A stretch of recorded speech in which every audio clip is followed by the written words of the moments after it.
Welcome to Williamsport City Council meeting of December 13th. Please rise for invocation by Councilwoman Bonnie Katz, followed by the Pledge of Allegiance. 'Twas the night of the budget, and all through the House, we've listened, analyzed, and worked for the good of all. We prayed and asked for the Lord's guidance to come up with the best for all. We've decked the halls with good wishes around and a wonderful life for those who are leaving our happy house. And as the night fell silent, we say farewell to some of our friends and colleagues. They will be missed. To everyone else, we pray for peace and prosperity. So Merry Christmas, Happy Hanukkah, and a joyous Kwanzaa to all, and to all a blessed holiday season. I pledge allegiance to the flag of the United States of America and to the republic for which it stands, one nation, under God, indivisible, with liberty and justice for all.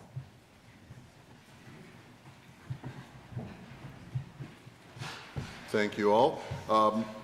Next item on the agenda is approval of City Council meeting minutes dated November 26th and November 28th, the budget meetings for 2018. I have a motion and a second to approve those minutes. So moved. Second. Here, a motion and a second. Any comments or questions? Seeing none, Mrs. Frank? Ms. Mealy, Yes. Mr. Henderson, Yes. Mrs. Katz. Yes.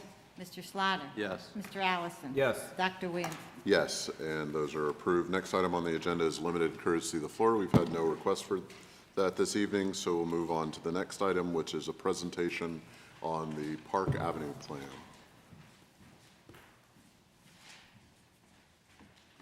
Ms. Young, how are you this evening? Fine, thanks. President Williamson, members of council, I'd like to introduce Matt Ingalls from Ingalls Planning and Design.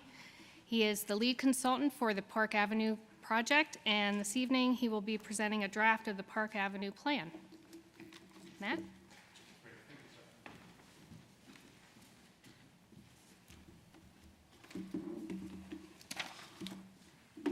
Well, as Stephanie mentioned, my name is Matt Ingalls, and I'm with Ingalls Planning and Design. We're the lead consultant on the development of the Park Avenue plan that we are entitled the Strategic Approach to Stabilization. We're actually working with a local firm here, Larson Design Group, as well as CZB, which we've partnered a number of times on. So we're excited to be here, and I'm going to give you a 10,000-foot level view of the plan. There's a lot in the plan. I know you guys have a lot on your agenda tonight, and they told me about 10 minutes or so, so I'll do my best to try to stick to that. The plan, we've been at this for about 9 months now. We have been working with a great group of people, the committee that the city put together to develop this plan, and it really initially started out as a revitalization plan, but through what we've learned in the process and our experience with working with other communities and where Park Avenue is at, we think it's best to kind of take more of a stabilization approach, and we'll get into that here in a couple minutes. But the plan, we just came out with our first edition of the plan, met with the committee this afternoon, and was happy to get some feedback, and everybody took a look at the plan. So we'll be making minor revisions to that over the next few weeks, and we'll be sending a full draft plan to you folks for you to dig into after the holidays, and we plan another community meeting a few weeks after that in mid to late January. So an overview of the plan itself, it's comprised of 5 different components. The planning and economic context, which is really us understanding the context for which we're working in, some of the key issues and those types of things. Some challenges that we think we've identified as you move forward with implementation. These are things to keep in mind. And then some guiding principles for stabilization that really shouldn't change over time. And then some priorities. We came up with 5 key priority areas that could change over time, because our priorities do change from time to time, but that's when you rely back on those principles to help guide you in your decision making. And then an action plan for each of the 5 priority areas. So for those of you that aren't familiar with our study area, it's the Park Avenue area, Campbell Street to the west, Park Court to the north, Market Street to the east, and then Little League Boulevard to the south. So as part of the planning and economic context, one of the questions that we'd like to ask early on are, what are the forces that are shaping the Park Avenue area today, and then how will they likely influence the future? So we dug into a lot of different data sets, and we started with the 2007 Park Avenue plan. So we were curious to know about a decade or so ago, there was a plan already prepared for this particular area, and we wanted to know what's been completed, what are the challenges that this plan faced, and then making sure that we don't make the same mistakes. And really what it boiled down to, after talking with a number of people, is the neighborhood just didn't have a champion or champions to move it forward. It didn't have that, which is a core kind of implementation component, is having champions and leadership.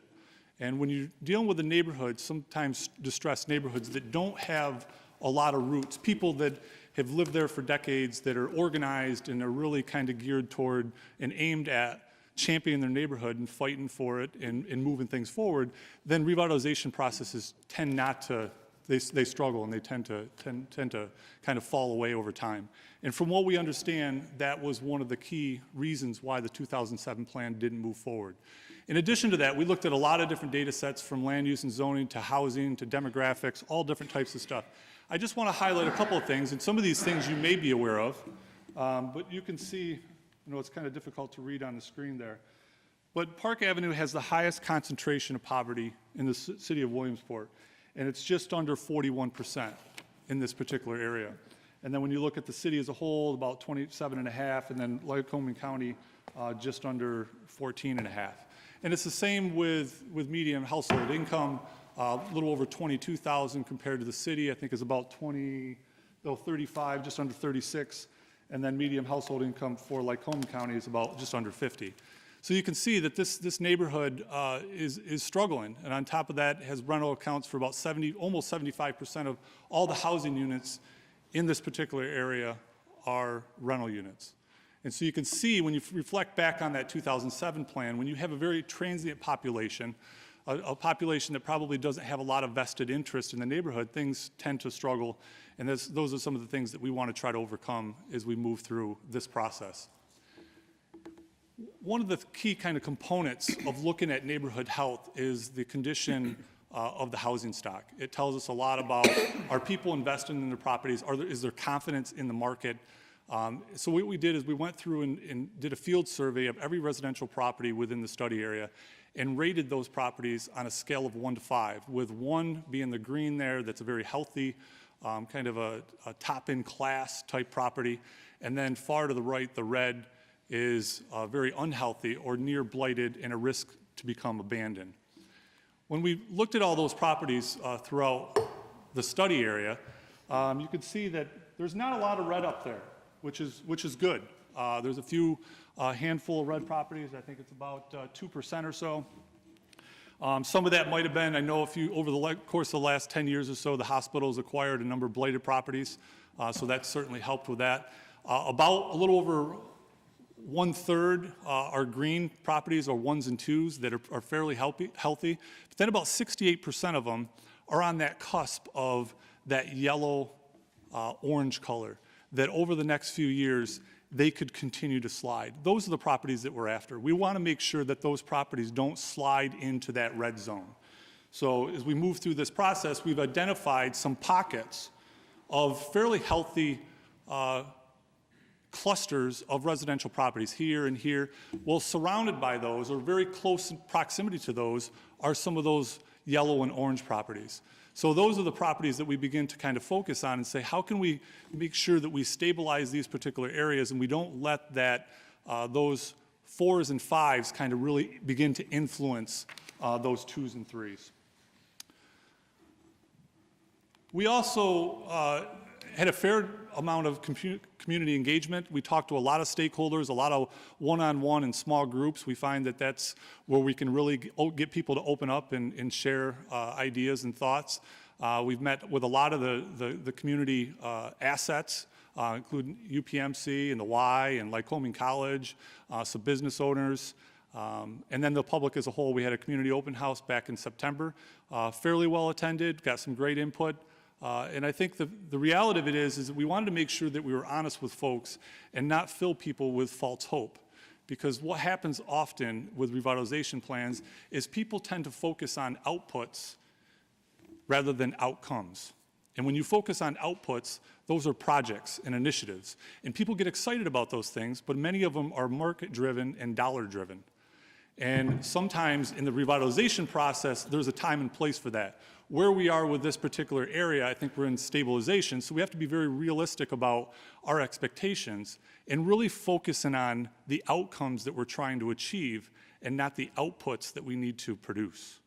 Does everybody kind of understand that? There's a different way of thinking about that. And really, that's kind of the crux of this plan, is to really focus on outcomes. So Park Avenue must be stabilized before it can be revitalized. Revitalization cannot occur until conditions are conducive to healthy levels of investment by homeowners, landlords, and businesses.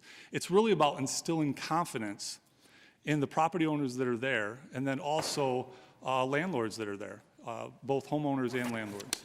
And when you do that and they begin to invest, then the larger market also becomes a little bit more confident in that particular area. So our challenges to success, my eyes cannot read those from there. We have about 4 or 5 challenges. One is the absence of a citywide neighborhood housing strategy. One of the things that we do often on the very first meeting, I believe, we said, you know, how does the Park Avenue area, how does it fit into the overall scheme of the city? What's the bigger strategy in terms of neighborhood development and housing? And do we know that what we're doing in Park Avenue is not taken away from what needs to be done or what's being done in another neighborhood? How do we know that if we want to promote mixed use in some business development in Park Avenue, that it's not going to pull from downtown? Those are some of the things that we look to try to answer early on, and if we were hoping that there would be kind of a citywide strategy, and there's not. That's not to say that you can't prepare one in the future, but it just says that in some ways, when we prepare these neighborhood plans or area plans, we're doing it a little bit in a vacuum. And so one of the things that I think we have to recognize is moving forward, I think taking an overall comprehensive look citywide to say, what are our neighborhoods? What's the identity? What are the strengths and weaknesses? The markets are different. How do we begin to balance that? And so that was one of the challenges that we recognize to implementation is, how do we begin to address that? And it's something that we recommend you folks eventually think about in terms of addressing citywide. Challenge 2, limited sense of neighborhood identity and branding and marketing. When we ask people early on, even from the neighborhood or from the area, you know, about Park Avenue, they had a difficulty identifying Park Avenue as their area, as their neighborhood. And so that's indicative of that there's not really a cohesive identity that people kind of say, hey, this is my neighborhood. And that can be addressed also in that citywide strategy, but certainly a challenge that we have to recognize. Limited mechanisms for implementing programs or strategies, and that basically means that we have to identify champions for this plan. It's a critical component to actually move forward with implementation. And then expectations not aligned with market conditions. And this happens all too often where people get so excited about the revitalization or the stabilization process that their expectations in the market and what's happening in the market don't necessarily align. Therefore, frustration happens, and then over time they say, oh, just why are we doing this? And then the plan or the process and the initiative ends up starting to fall short. So making sure that we recognize what these challenges are, and then how do we begin to overcome those. Some guiding principles, as I mentioned earlier, that these principles tend not to change a lot over time. Our priorities might change, and I'm not sure if you can read those from here, but we have 5 different principles: protect and strengthen assets, must improve our quality of life with everything that we do, aim for greater economic diversity. And remember that too much of anything is not good for you. That's something my mother told me when I was young, and it still kind of resonates with me. Invest with patience. This neighborhood didn't get this way over the course of 10 years, and it's not going to go the other way in the course of 10 years. It's going to take time and steps to be able to do that. And then focus on outcomes versus outputs, is really begin to hone in on how do we know that we're making progress, how do we measure it, and if we're not making progress, then why are we spending money on doing the same thing? And that's something that we always need to ask ourselves. So the priorities, we came up with 5 priority areas, and those principles are rooted in these 5 priorities. Establish a coalition of area leaders and stakeholders to pursue implementation. That's kind of fundamental. It's something that the 2007 plan that didn't have that we really think is necessary for this one. Protect and expand clusters of well-maintained housing that we talked about in those areas, and the plan goes into a little bit more detail about what those are and how to do that. Preserve and maintain, but don't expand existing stock of income qualified housing. We know that the Housing Authority is on our committee. They don't have any plans to expand it, but we know that economic diversity is going to be important in the process as we move forward. Integrate UPMC with the urban landscape to benefit both the hospital and the residents. And then the last one, enhance physical connectivity and sense of connection to the downtown Williamsport.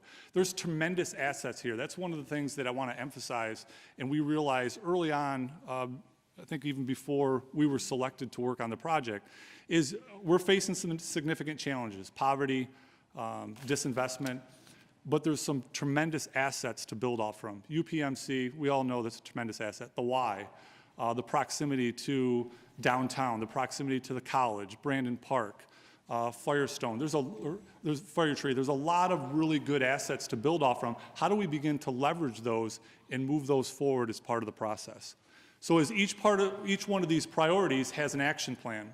I'm not going to go through each of the action plans, but as part of the top up here, we have what the priority area is. We have the outcomes that we're seeking as a result of that priority, a brief discussion about what the priority is about and why it's a priority, and then individual actions that have some implementation pieces attached to them, the who, the what resources, and when.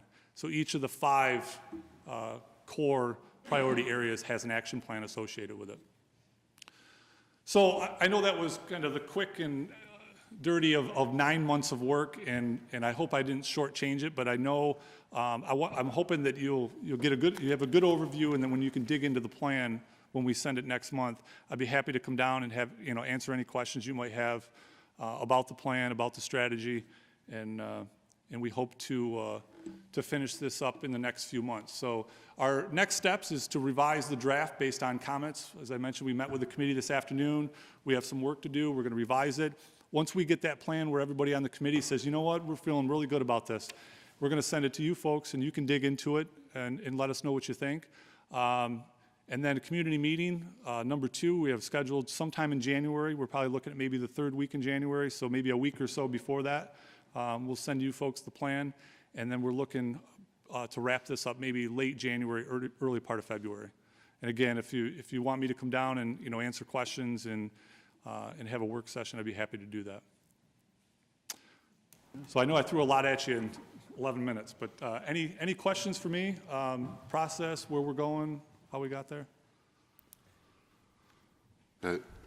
I'll open it up here in a second. One, thank you for trying to fill our brains that happen to be full right now. Yeah, I'm sure they are. With more, but really positive, useful kinds of steps. I think this is a community, a neighborhood that has a lot of potential, both for stabilization, as you said, for the current residents, but also potential over a long period of time for a new, healthier mix that takes advantage of some of the assets that are within it and on its borders. And so having an outside look that you've provided, and then a set of steps, a game plan that all of the stakeholders, whether they're the city or the hospital or individual households and property owners and developers can all work from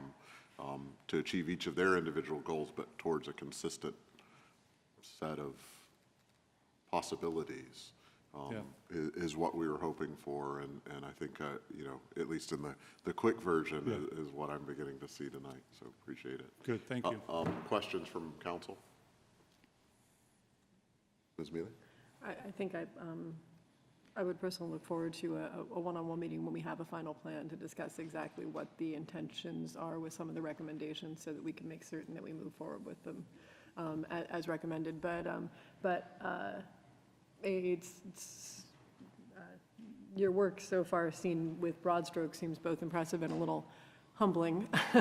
Yeah. We know that the neighborhood is in rough shape, and we appreciate the honesty of the report about that. But it is, of course, striking, I suppose, how long it will likely take us to bring it back to something that we can, a neighborhood that we can call a cornerstone of the city. So, thanks. Mrs. Katz? You threw a lot of facts at us that you've established, and there are some that were really interesting. First of all, we realize it is going to take quite a while to build this up, and that this did not happen overnight. Just a thought, did a lot of the, because it's 74%, 75%, mostly rental, when did that all start occurring, would you say? Was that in the last 10 years, or did you do a study to anything previous at all? We didn't, but the one thing that we know is when you back out the housing authority rental units, in other words, there's a substantial number of them, that number goes down considerably. And the number of owner-occupied units is healthier than what that number actually appears, because when you back out those housing authority numbers, because there's so many units there. But yeah, it's really, what's driving that number up is primarily the housing authority units. Some of the new units they've built in the last 10 years or so certainly brought that number up as well. We get in the report, we talk a little bit about the zoning and how it's really zoned. Most all of the residential area right now is zoned is multifamily. We talk a little bit about that and how there might be some consideration to look at that from a zoning perspective. And especially the pockets that are primarily single-family owner-occupied units. So yeah, it's happened over time. I don't know if it's all within the last 10 years, but certainly those housing authority numbers are one of the ones that kind of brought that number up to 74%. So if you back those out, it's a much lower number. So most of those units are in that southern portion of the study area. When you get up closer to further north and northeast towards Brandon Park, a lot of those units are owner-occupied units. The other thing that I found interesting is that your study is saying that this study is like in a vacuum.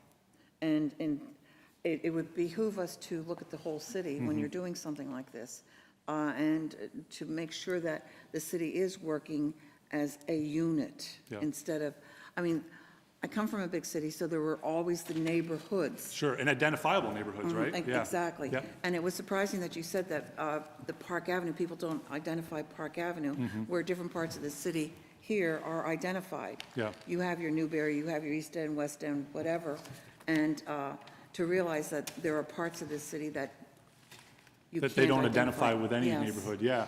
And it's unfortunate. I think, part of that is, over time, there's just been that transient, as rentals started to happen, people don't tend to put down a lot of roots as much as when you own the home and you live in your home, the owner-occupied units. And then certainly as blight continued to happen, and then those were demolished and raised, then it creates, breaks in the fabric, and you begin not to have that interaction between neighbors. There's a lot of things that contribute to that self-identification to an area. And that's something that happened over a long period of time. Years ago, people that we did talk with that said, that they've been there, 30 years or whatever, and have lived there a long time or owned a business there a long time, said that there was more of an identity back then, but they couldn't put their finger on what that particular name was. So, and as you mentioned, I think that neighborhood identity is important not only for that local connection that residents and business owners have, but also from a marketing standpoint, from a realtor standpoint, and when they're selling neighborhoods and they talk about the assets that the community has, and when there's an identity associated with it, it can resonate with people and say, I want to live in that particular neighborhood. So, one of the things we also talk a little bit about in the plan is whether it's the difference between what a neighborhood is and what a district is, and maybe it's starting to lean more towards a district, and then maybe some of those residential areas identify themselves more with other neighborhoods like Brandon Park or some other neighborhoods. So, but that's something I think needs to be fleshed out, and a bigger picture.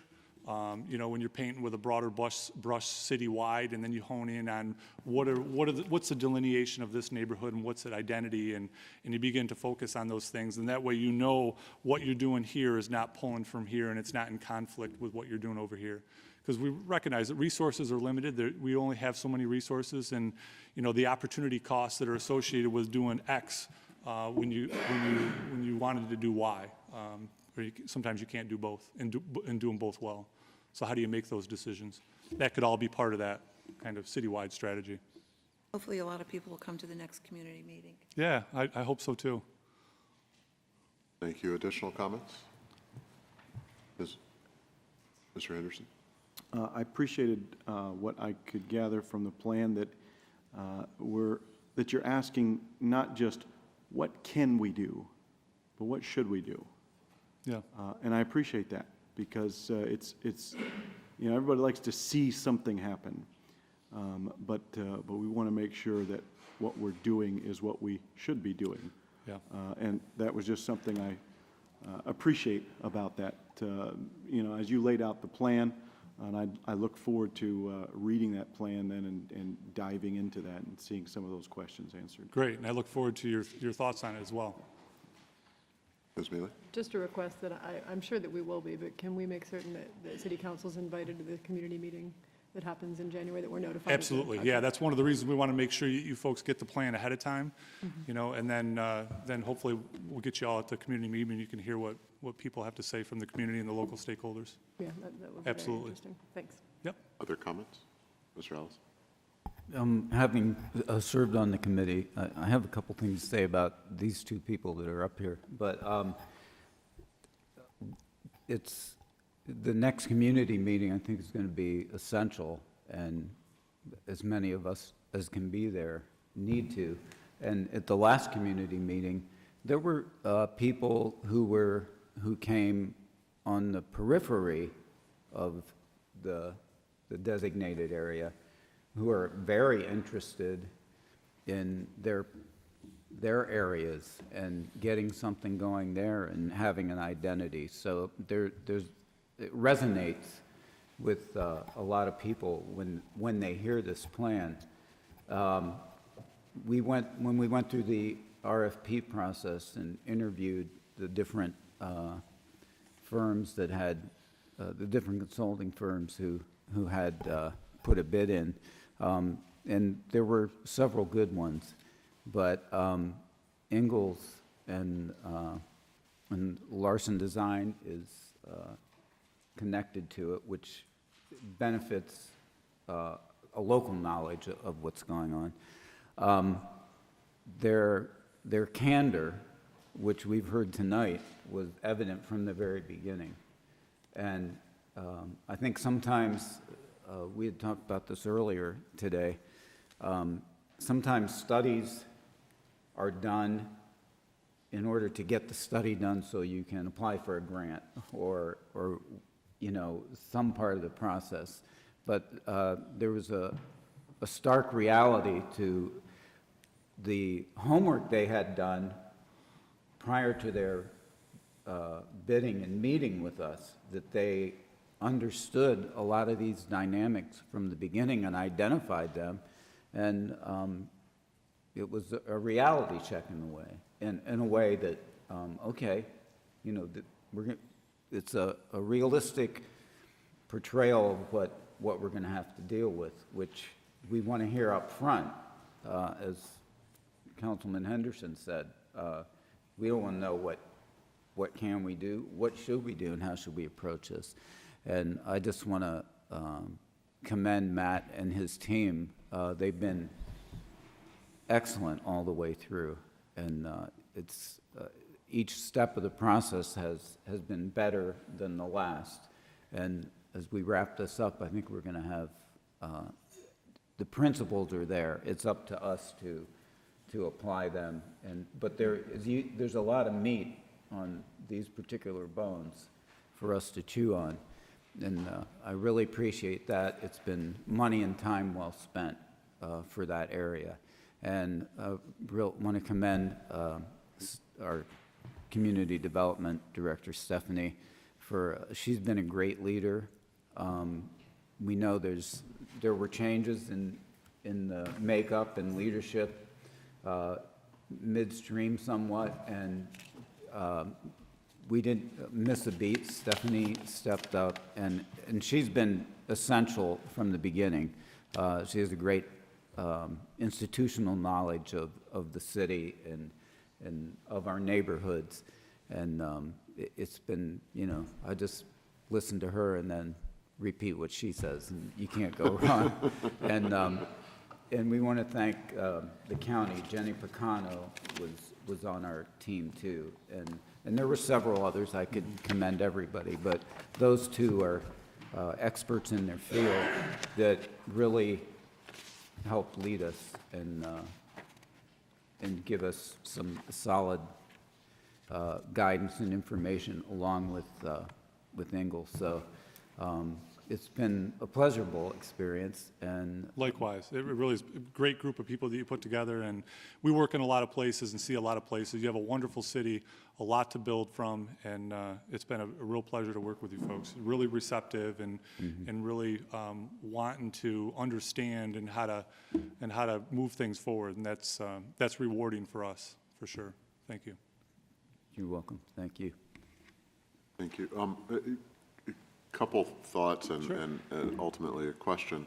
So as you probably are aware, that we initiated the Park Avenue planning process on the backs of another process that's still, of course, in the works, but Sure, the Gateway, 3rd Street. the Yep. Gateway with a kind of successful launching of that as kind of a new model for this area of economic development, in that bring all the stakeholders to the table, come up with a shared vision, and then let everyone play from a common playbook, but to accomplish their own mission and vision.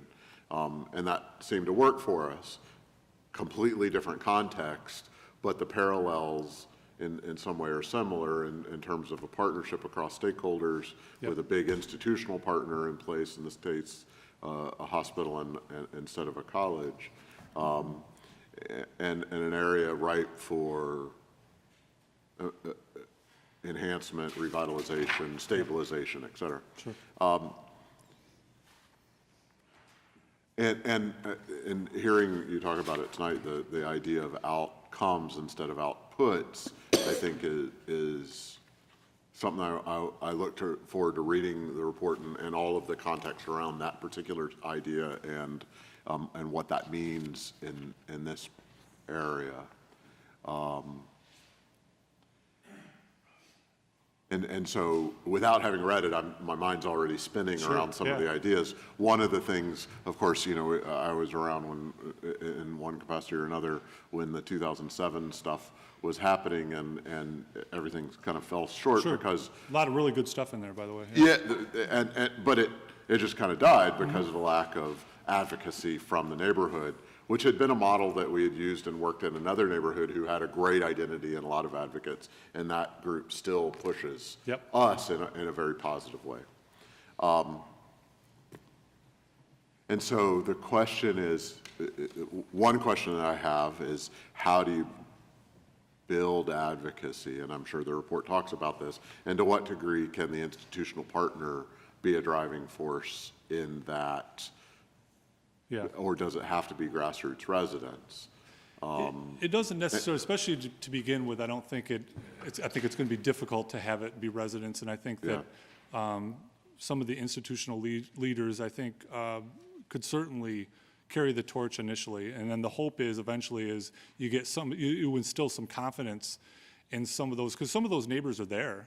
Some of those homeowners that have been there a long time, and they're there. I think they're just maybe discouraged and wondering, where are things going to go, and is it worthy of my investment, of both time and money and resources. So I think the goal would be to get more people involved as you show some progress and that things are happening and that people are serious about it, and you get some of those people involved, and hopefully they stay involved. We went over and met with the college and talked about the success and what was happening over there with that study. And, to a certain extent, there was some leaders over there in terms of the institution that kind of was really proactive. And I could see something similar happen here, and people kind of pushing and making sure that people kind of stay focused, and, and that's what it is. I mean, we're stretched for resources and time and everything else, and sometimes it takes those champions and those key players to say, hey, you know what, let's bring us, the captain of the team, if you will, to say, hey, let's get focused here and stay on track and keep at it. Because once the process gets going, it's a typical process that once you kickstart it and you start seeing some things happening, and you instill some confidence in the market and things like that, then you start seeing results a little bit faster. But it's gonna be hard initially. It is. And the idea of this outputs and outcomes dichotomy, Yeah. I think is a big part of it, because as we talked earlier, because for the first time this year, we're seeing outputs in the park, in the Gateway project, 5 years into it. Sure. But the outcomes, we had a discussion earlier where we were kind of celebrating the turning of dirt. The outcomes haven't arrived yet. Right. They're still a few years off, because even though we've got some signature projects, will that actually make a difference in the outcomes we desired for that area? And so, I think one of the things I look forward to is chewing on this dichotomy of outcomes, outputs. Not that you do one and not the other. I think outputs matter. They do matter, yeah. But how you get to one and how you get to the other is going to be different in every scenario. That's right. It sounds like. And the key, I think, is the important part is to recognize that they both are important and they both play a role. Yeah. But what often happens is with communities is that they get so focused on the outputs that they lose sight of the outcomes. And we've experienced that. The way I personally talk about that is kind of the older way of doing economic development, signature project, and hope that it spills over and has positive benefits on other surrounding properties or the like.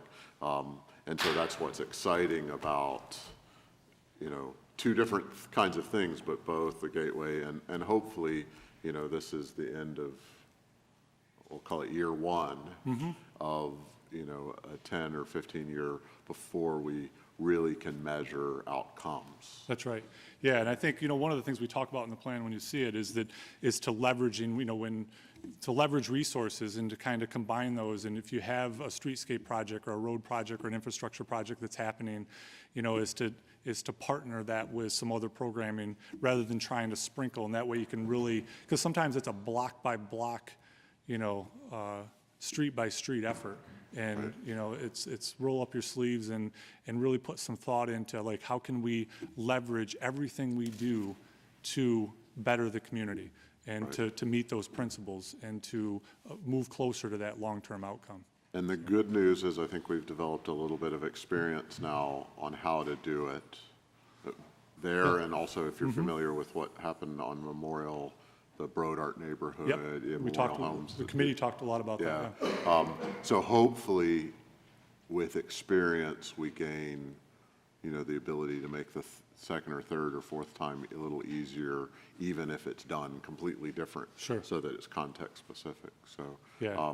obviously, we've got a lot to think about and then respond to and then do. Once we get the final report and can really start digging into it. So thank you. Thank you. If there are no further comments, all right, thank you very much. Great, thank you. Mrs. Young.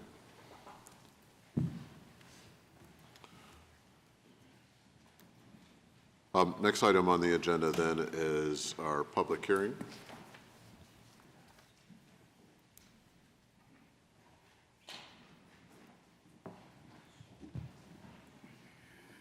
And so I declare open the public hearing on the zoning map amendment. Mr. Schnarr, how are you this evening? Good evening, Dr. Williamson, a member of council. On October 18, 2018, HAD Holdings petitioned the city to expand a CBD to include his property located at 301 West 3rd Street. In accordance with Article 1321.02, when a citizen petitions to amend a zoning map, the Planning Commission must review it and file a report. A report was completed. Council does have a copy, and the applicant has a copy as well. As moving forward with the zoning map amendment, In accordance to the Pennsylvania Municipal Planning Code, a public hearing is required to give the opportunity for the general public to speak in favor or against or express concerns. And at this point in time, I would like to turn it over to the public hearing.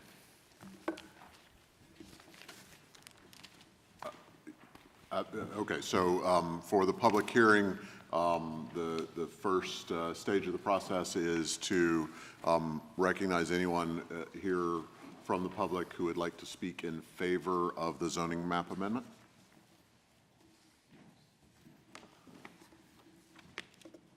And as you're well aware, if you could state your name and affiliation.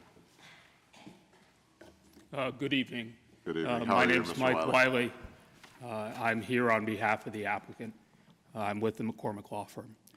I'm going to keep my remarks very brief. I simply would like to thank the administration and Mr. Narr for the report that he put together. I think it summarizes what occurred at the Planning Commission very nicely. This is a unique property. We have a member of our community who's looking to do some good things with it, and quite frankly, this zoning amendment will allow that to happen.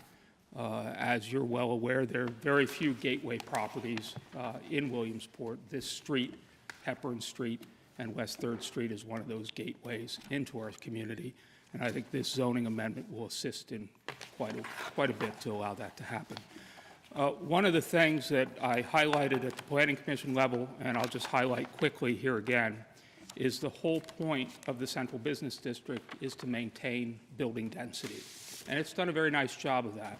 And as the business district expands outward, and quite frankly, it was expanded across the street here not too long ago, these are exactly the type of properties that you want to try to maintain that density for, as opposed to having people take down buildings in order to do surface parking.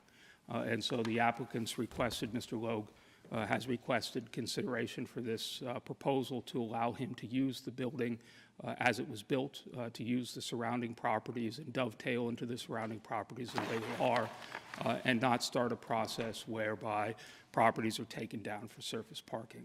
The packet has in it a letter from Dr. Cipolla as the chairman of the Parking Authority, who has indicated that parking in this area of the city is adequate in order to meet the need. I think that's something that's important for you to be aware of. And then the other question, and maybe Mr. Narr will be speaking to this a little bit, is where do you draw the line, the boundary? And at the Planning Commission, they made a proposal as to where to draw that boundary. I think there may be some other ideas as where to do that as well.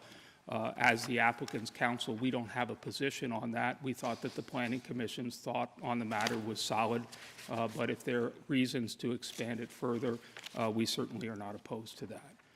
And so I would just say again that Mr. Narr summarized our position very well in the report, and we're here to answer any questions you may have.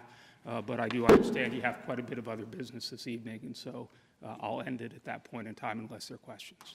Thank you. And usually we come to reserve our questions for when we deal with the resolution itself. That's fine. Thank you. Sure. I'm sorry, the ordinance. Are there others here who would like to speak in favor of the zoning map amendment? Seeing none, is there anyone here who would like to speak in opposition to the zoning map amendment? Seeing none, I'll entertain a motion to close a public hearing. So moved. Hearing a motion and a second. Mrs. Frank on the motion to close. Ms. Mealy? Yes. Mr. Nubiello? Yes. Mr. Henderson? Yes. Mrs. Katz? Yes. Mr. Slaughter? Yes. Mr. Allison? Yes. Dr. Williamson? Yes, and the public hearing is closed. Let me go ahead and move down to number 9, the ordinance on the zoning map amendment in first reading. Is there a motion and a second to approve that ordinance? So move. Second. Hearing a motion and a second, Mr. Nye. An ordinance of the City of Oh, I'm Williamsport. sorry. Yeah. Go ahead, Mrs. Frank, in short form. Amending the zoning ordinance and the map of the City of Williamsport. Thank you. And I heard a motion and a second. So, Mr. Nye.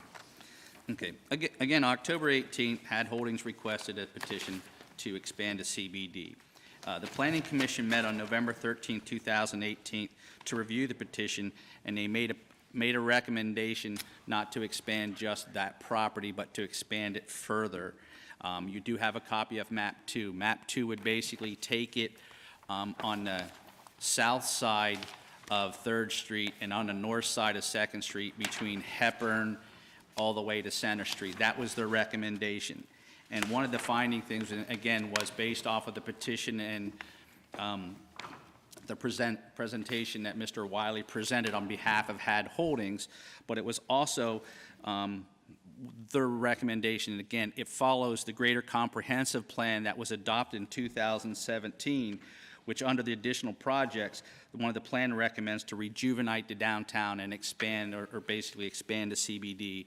So it was their recommendation along with the county's recommendation, and you do have comments on that, that basically rather than to expand the one parcel as requested under the petition, but to move down to Center Street, again, on the south side of 3rd Street and on to the north, and north of 2nd Street. On November 27, 2018, ERC did meet as well.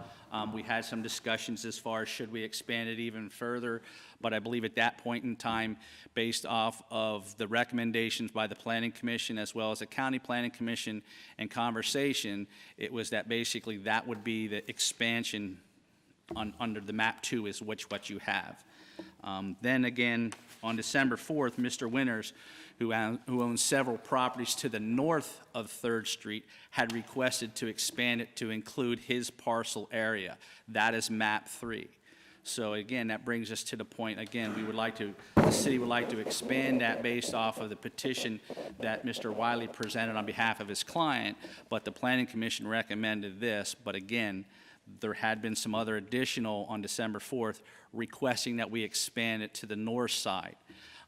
In addition to that, what we've done is we've created the 2 ordinance amendments, one which would include Had Holdings all the way down to Center Street. The other one would be to include the properties on the north side of 3rd Street. So we provided both of them to council to basically get their recommendation on that.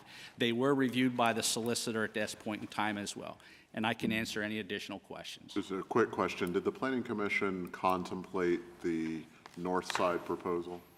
And did they have discussions and make a Very brief discussion, but nothing was further other than to move down on the south side of East 3rd Street. So if there is a discussion either tonight or in second reading about changing to the ordinance that would include the north side, we don't currently then have a real an in-depth discussion from the Planning Commission and therefore a recommendation of north versus not north. Correct. It's primarily just based on the petition and an expansion, a recommendation that at the very minimum we should include more than the parcel in question, but an expansion all the way to Center Street on the south side. Correct. So it's up to us either in first reading, or we could make one decision tonight and then gather some additional information and make a change in the second reading. Really, do we adopt that recommendation or expand it further? Correct. Okay. So comments or questions from members of council? Does everyone understand the kind of, I suppose, 4 options before us? No change is one always. A second would be the parcel only, but that was not the recommendation of the Planning Commission.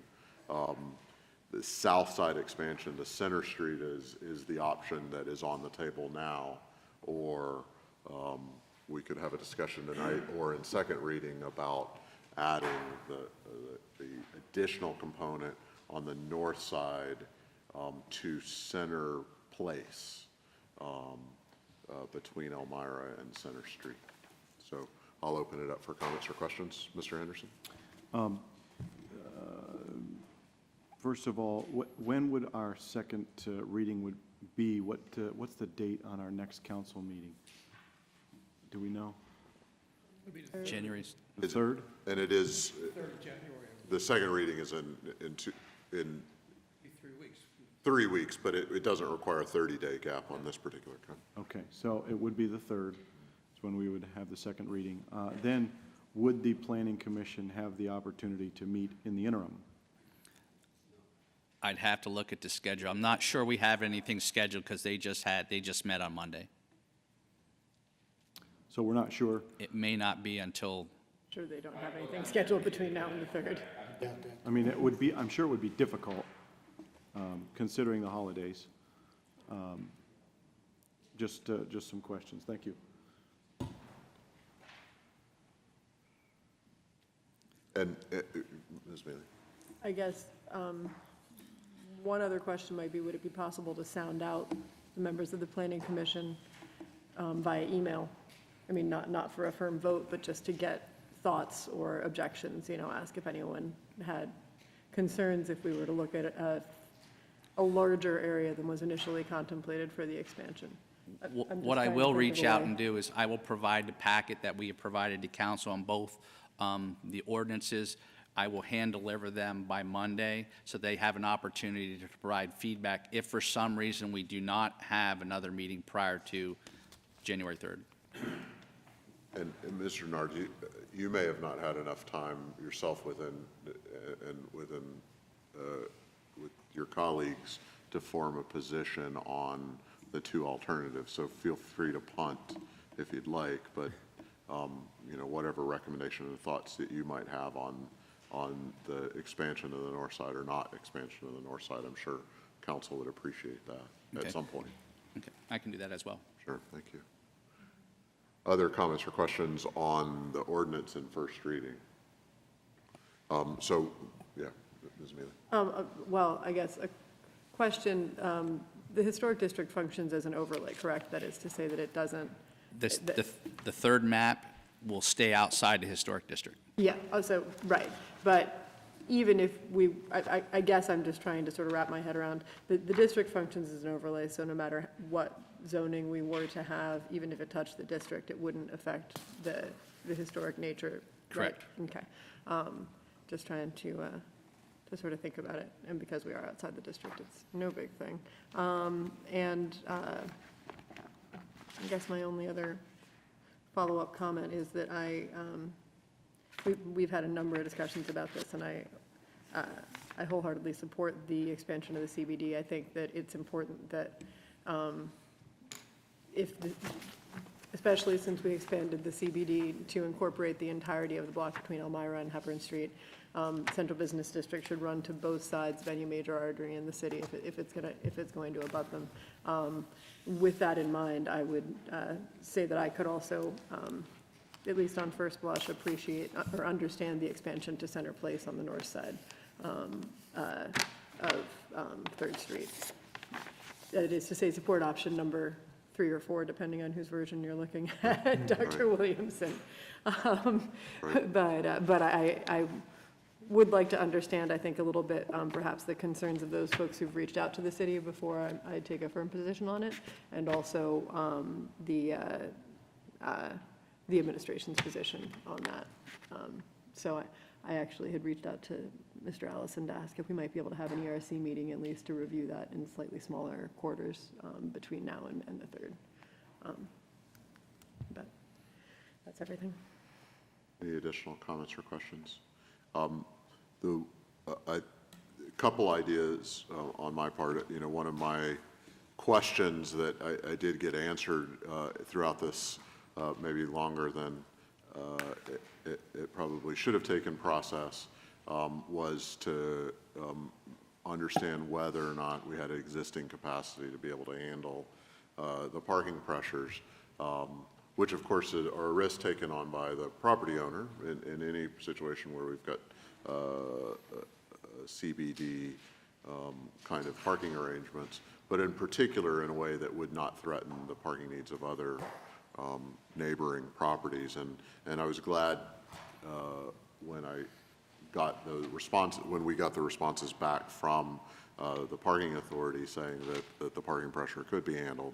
And in addition, I believe, heard from neighboring business owners who also indicated that they thought that parking issue, some of the proposed ideas were complementary and would not threaten their parking needs as well. So that helped reassure me that we could handle the extra commitment, which then allows me to be very much excited and thankful to Mr. Logan with the development of what, as far as I'm concerned, is one of our most attractive buildings, and one that it's then therefore been sad to see underutilized as part of our community. And if this change allows that to be used at its highest and best potential, especially under the guidance of Mr. Logue, who has done some tremendous things in his other projects within the city, that particularly makes me enthusiastic about all this.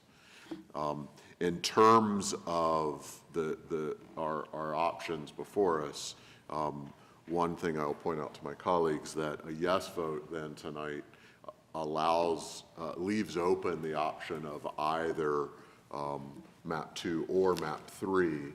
A no vote tonight precludes either of those two options. And so if you're undecided and want the additional information before the second reading on the issues in terms of north of 3rd Street, then a yes vote would allow us to proceed. A no vote, we would not even bother to get those options because both options would be foreclosed, which sort of tips my hand on which way that I intend to vote in favor. Mr. Henderson. Is there anything that would, is there any reason why we couldn't table until the beginning of the year? What's the reason on that? My initial thought, although I'll defer to the solicitors, if we table, then we would need 2 readings. Correct. And that would delay the development, the ability of the developer to have certainty, be able to make their investment, where if we did not delay, then the second reading could occur on the current schedule. We could have our answers, second reading, and then they could make their business decisions the next day. And is I again, believe that's right, Mr. as a Lubin, consideration, sorry, There's still the 20-day period. correct. Okay, to the 20 days, sure. So what you're doing, But it would be extended by a further 20 days if we were to table. 14 days, I guess, would be the extension. Right, right. But if also if something crops up on the 3rd, you can always just table it until the second meeting if for some reason information comes that you want to look at and compare them. Right. It may or may not be necessary, and my guess is not necessary to delay the process based on the ability to get information by then.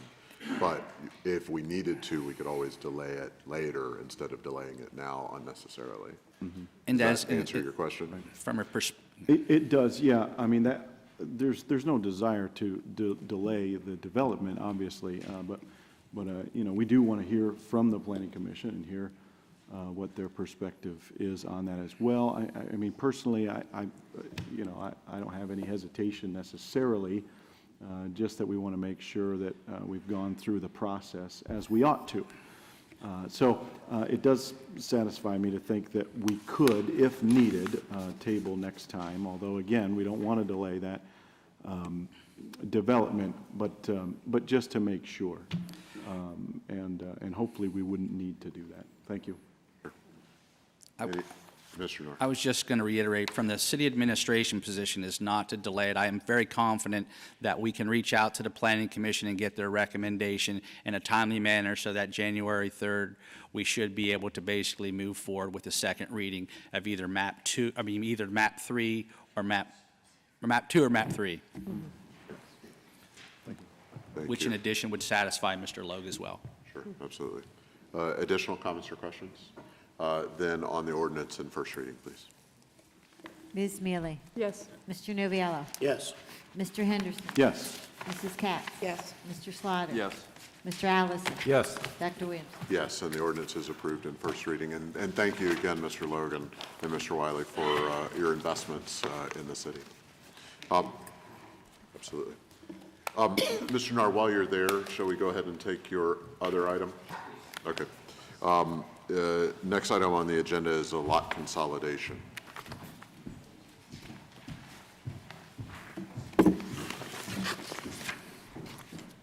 Good evening. What we have is a request from Ertl Associates to do a lot addition subdivision.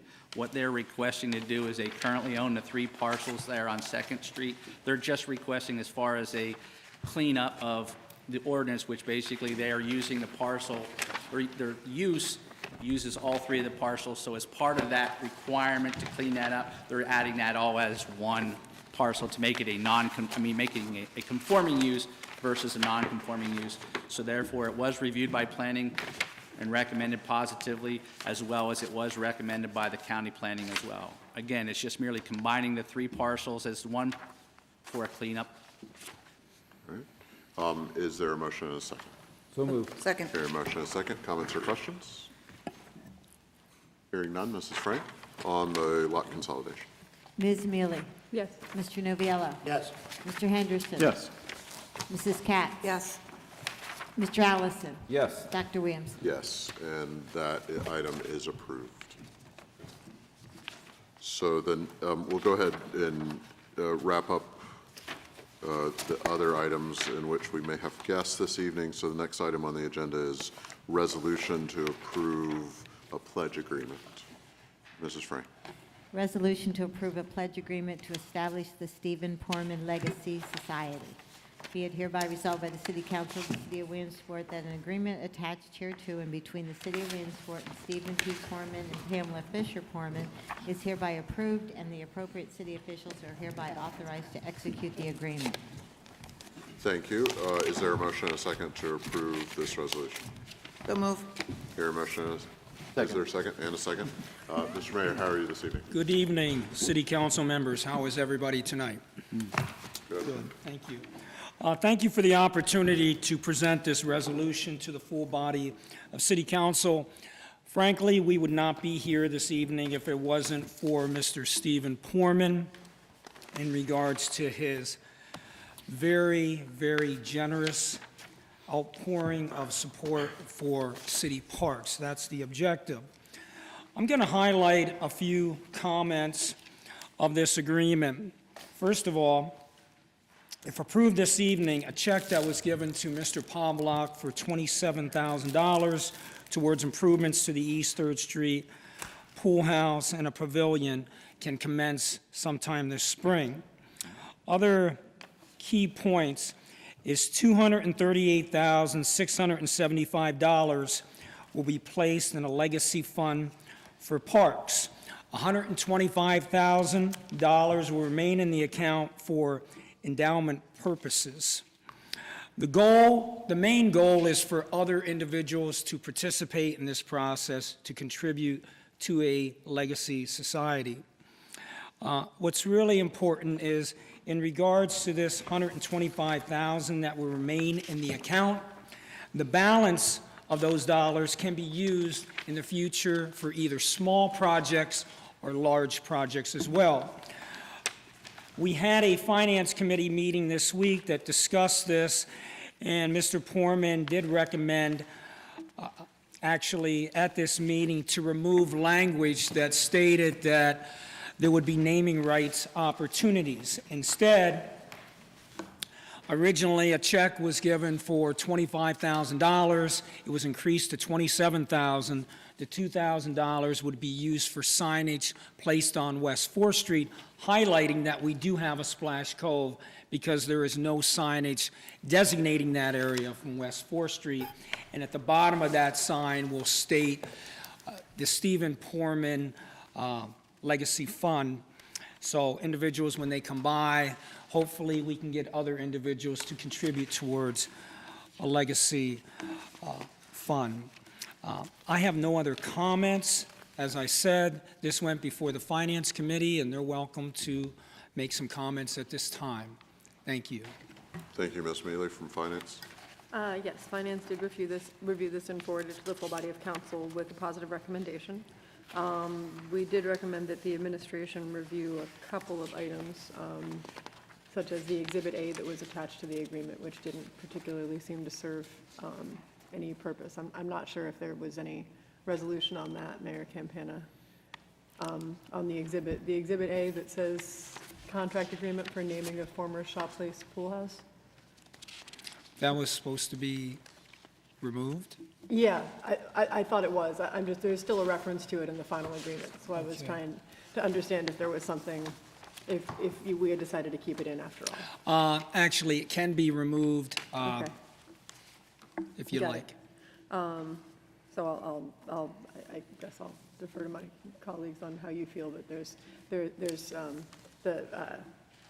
obviously, let me start from the beginning. First off, this is a very generous donation toward recreation in the city, and we very much appreciate it, especially the apparent intent of the donor to inspire others to do likewise, which would be wonderful too.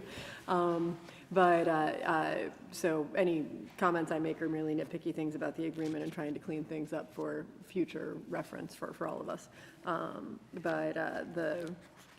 A few notes, the agreement includes a $25,000 immediate donation toward recreational facilities in the city, including a renovation to the Shaw Place Pool House that was foreseen in this year's budget, and potentially the construction of a pavilion, or at least a portion of the monies for the construction of a shade pavilion at the pool at Splash Cove.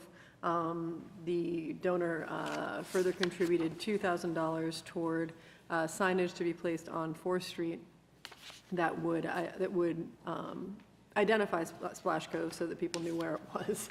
And that signage would have the donor, Mr. Poorman's name on the base, as well as the Splash Cove logo on the top, or at least that's what's foreseen in the attachment that is appended to the agreement that we received. And then, of course, there would be a balance of $238,675. I don't know where the precise amount came from, but in trust funds that the city would receive at some point in the future.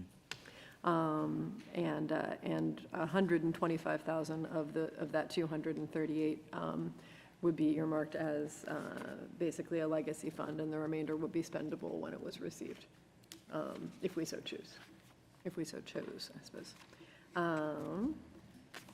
All of that said, Finance examined the finances of the agreement and the body of the agreement, with the exception of an observation that there is a clause on page 1 of the agreement, resolution for naming rights, which references an Exhibit A, and neither the clause nor the Exhibit A seems to have a whole lot of bearing on the final agreement. We didn't have any recommendations. We did have a brief discussion with the donor. There's a proposed pavilion for Memorial Park in the exhibits, and the donor recognized that if the city were looking to construct a pavilion, and Mr. Winder was of the opinion that we could build it ourselves, that it might not look precisely like the renderings submitted by the donor. But aside from that, we forwarded it to the full body of council with a, I believe, resoundingly positive recommendation. Thank you. Comments or questions?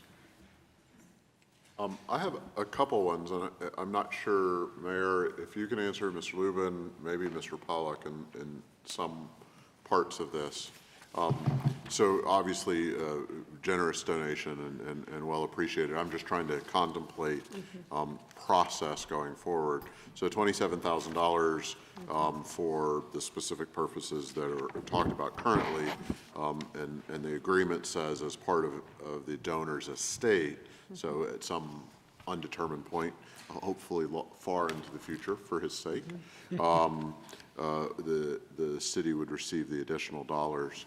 And I think Ms. Mealy maybe explained it the best I've understood it yet. With that residual amount that's part of the estate, to the tune of $238,000, the city shall reserve $125,000 of the 238, right? Yes. And so theoretically, $113,000, whoever that council and that mayor are, could allocate that all in that year right away, right? And then, but there's no restrictions, as I read it, on the remaining $125,000 in terms of the pace of spending. Is that correct? Afterwards? There were sort of vague restrictions, but the restrictions allowed for the spending of the corpus as well. Right. And so it's not that the balance of the trust, the legacy society, had to remain $125,000. It's simply for the creation of a legacy society with the hopes additional funding could go into it.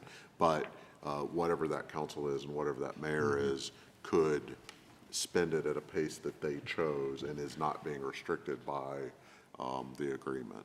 Am I understanding that correctly? Correct. I don't know if that's a good thing or a bad thing. It's just, I wanted to make sure I understood it. And then the use of the funds were both specific and vague at the same time, in that there are some specific projects contemplated right now. Is expended out of the $27,000.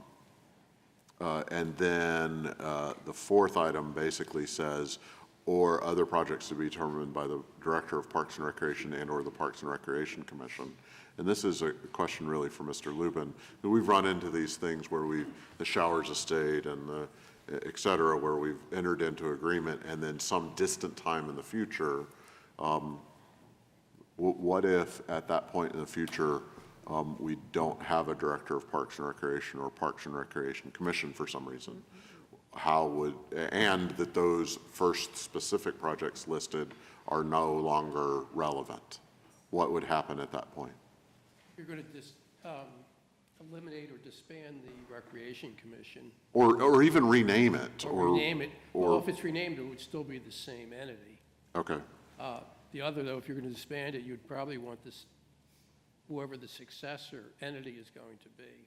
Okay. Whether it, name them at that time that, or we could always amend our current Recreation Commission ordinance that, to provide for that eventuality, that any type of expenditure would be maybe subject to city council approval. Okay. And that's, Cover that eventuality. yeah. Or that it would go to any successor entity. So should we amend the agreement to reflect that? Or should we amend? It might be easier to amend the, might be easier just to amend the ordinance.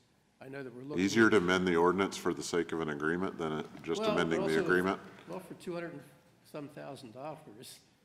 Yeah, no, Because we've, as you recall, we ran into that problem with Showers Estate. yeah, sure. And so I'm trying to anticipate those kinds of issues that it might emerge to streamline the process, but also then create a sense of accountability, because as it reads right now, or other projects to be determined by one individual in this case, it doesn't necessarily even specify with oversight by the mayor or council or. If I may, when I spoke to Mr. Portman about that, he said, when this happens, he's going to be gone. Sure, of course. He trusts the city. So if the city's looking at amending it with the recreation, with the approval of council and the mayor at that time, he's okay with that. So maybe, since we're going to be amending the language of the agreement anyway by removing the resolution for naming rights paragraph, maybe we could also have an amendment that would say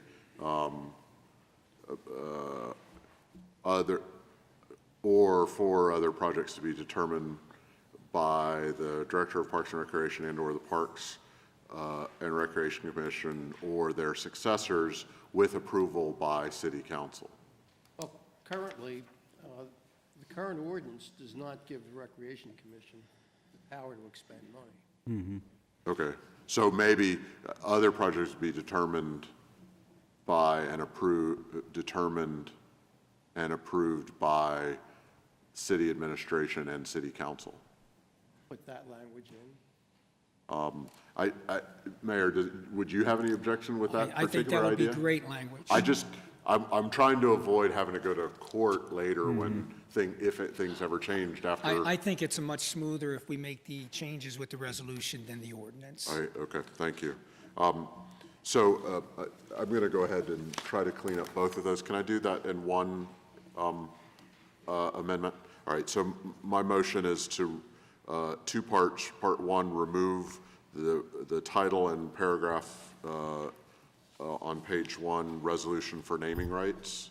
And part two, replace in the paragraph restricted use of proceeds on page 2, replace part 4 with for other projects to be determined by the city administration and city council. Is that, Mr. Lubin, is that with approval by city council? Yeah, somebody would have to have final approval. Right, so let's say other projects to be determined by the city administration with approval of city council. So that's my motion. Tell me if anybody doesn't understand it. Is there a second? Second. Hearing a motion and a second. Comments or questions on the motion to amend the agreement itself? Mrs. Katz. I'm happy you're doing that because we know the problems we have occurred with the Showers Estate and everything else, and especially if money starts running out for some reason, this just covers our losses, that time that most people don't have anymore. Right, and we'll likely all be long We're gone not going to be too, here. and We're not so going to be here, make life easier on the future. which we were hoping for other people to have done in the past. Exactly. Any other comments on the amendment, Mr. Henderson? From what I understand, Mr. Foreman's desire is that these funds would be used for parks and recreation. Does changing that language open that up to be used for anything? It's a good point. The original says other projects, and I just repeated that language. It does not, in fact, say other recreation projects. But it does say, as it states now, by the Director of Parks and Recreation. Right. I mean, I think that's probably implied that it would be for something in that department. Right.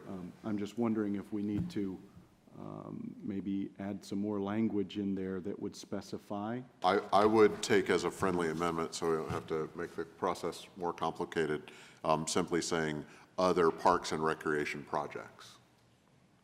Because I think that's a very good point. Mr. Allison, were you the second on that? Yes. Will you take that as a friendly amendment? Yes. Right. Good suggestion. Mr. Novia. I'm just curious, and I don't know if it means anything at all. Norm, the difference between an agreement and an approval. We said we would do this with the administration forwarding it and then council's approval. Could it be an agreement between administration and council, or does it have to be approval of council?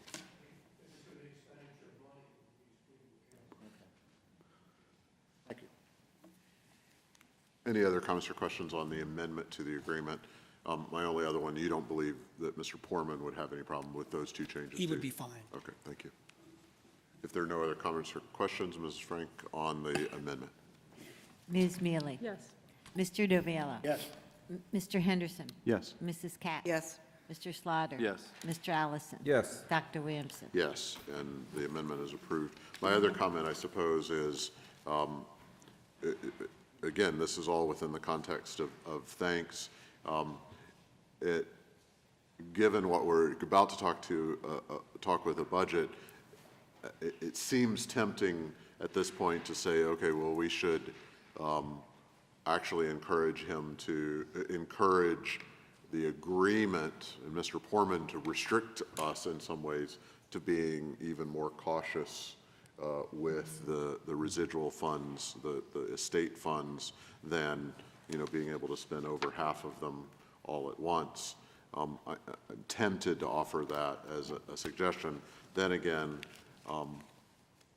tying the hands of future councils and future mayors any more than necessary, given that it will be their resources, their assets, and not some kind of liability that we're passing on to them. I think leaving it to their discretion, I'd only then insert into the record that I would hope that however they might choose to use those funds would be done in a sustainable fashion, so that they don't simply fill a gap in their budgets because of a small windfall that comes their way, and that they don't create themselves legacy costs in terms of future operating funds by the windfall that might come their way as well. So there you go, minutes to the future. I'm done. Any other comments or questions then on the resolution? I do. Message in a bottle there, John. Yeah, right. Mr. Allison. This gift, well, I did have a question for Mr. Lubin. On page 3, the legacy fund management clause says the city shall administer the legacy society funds and shall make any or all decisions relating to asset allocation without limitation. We had a brief conversation with Mr. Poorman about if we took those funds, or whoever had them at that time, and put them into an investment management firm, you know, at some of the local ones that do that kind of thing, would that clause allow us to do it? As you,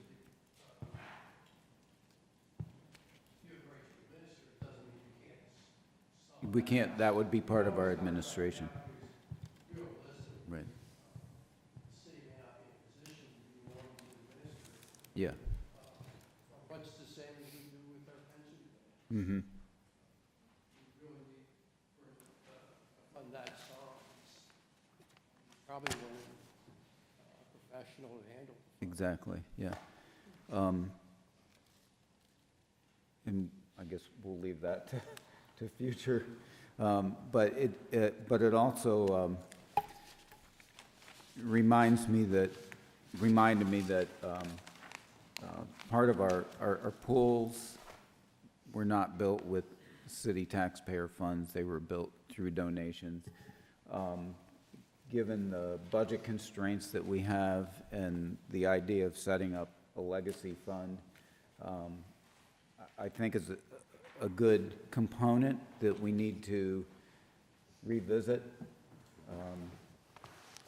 50 years after the pools were built, that we can have an endowment for the city for recreation and components like this, that if well managed and the funds large enough, would really maybe enable us to do some great things, things we can't afford on the budget right now if it was separated in that way. So I'm hopeful that might be one of the outcomes of this output. Thank you. The theme of the night. Thank you. Any other additional comments, Mr. Anderson? You had mentioned in your recap, I guess, that once the Legacy Society Fund is established using that 125. Or more. But once it's established, you had mentioned that there's kind of no limit on how the city can use those funds. How quickly they could use How those quickly? I was just looking at the legacy guidelines, and number 4 seems to indicate that that 125 needs to be maintained there, and that the city can utilize what's over and above that. Am I reading that wrong? On page 3, legacy guidelines, number 4. But that is a good point, going back to my earlier question and to Mr. Lubin.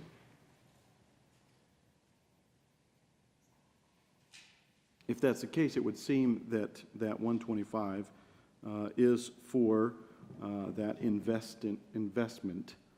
A minimum principal. Right. Being So maintained that the as an funds, investment. whether they're donated or, gained through that investment, those the city may access. So, for example, if you earned 5% or something on that investment, Right. then you could take that $6,200 each year and spend it towards recreation. Is that But what that you can never means? fall below 125. I think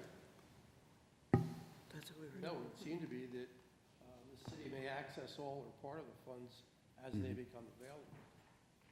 If you can access all of the funds, you're not restricted solely. But it says legacy funds in excess of 125 do not need to be considered an invested endowment, and instead the city may access or all part of the funds. And I think it's ambiguous. It could be all or part of the funds, and again, repeating in excess of 125, which would be Mr. Henderson's interpretation, or all or part of the funds, period, which would then be your interpretation. Because it says it's not to be considered the endowment. If it was considered an endowment, then you wouldn't be touching it. It's the funds in excess do not need to be considered by the endowment, which implies, although it doesn't say directly, that those less than 125 do need to be considered an invested endowment. We think that overrides page 2, fund administration? I think so.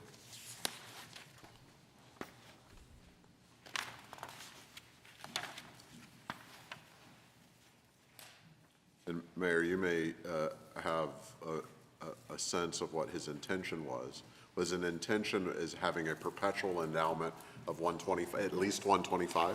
My understanding is, so the city, years later, does not exhaust all the dollars. Correct. Okay.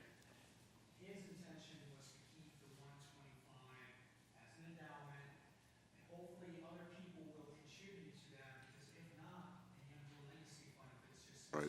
It'd be like the showers fund where it eventually would be depleted. Yes, but we would have the ability, as you stated correctly, we would have the ability to use the Income. on that 125.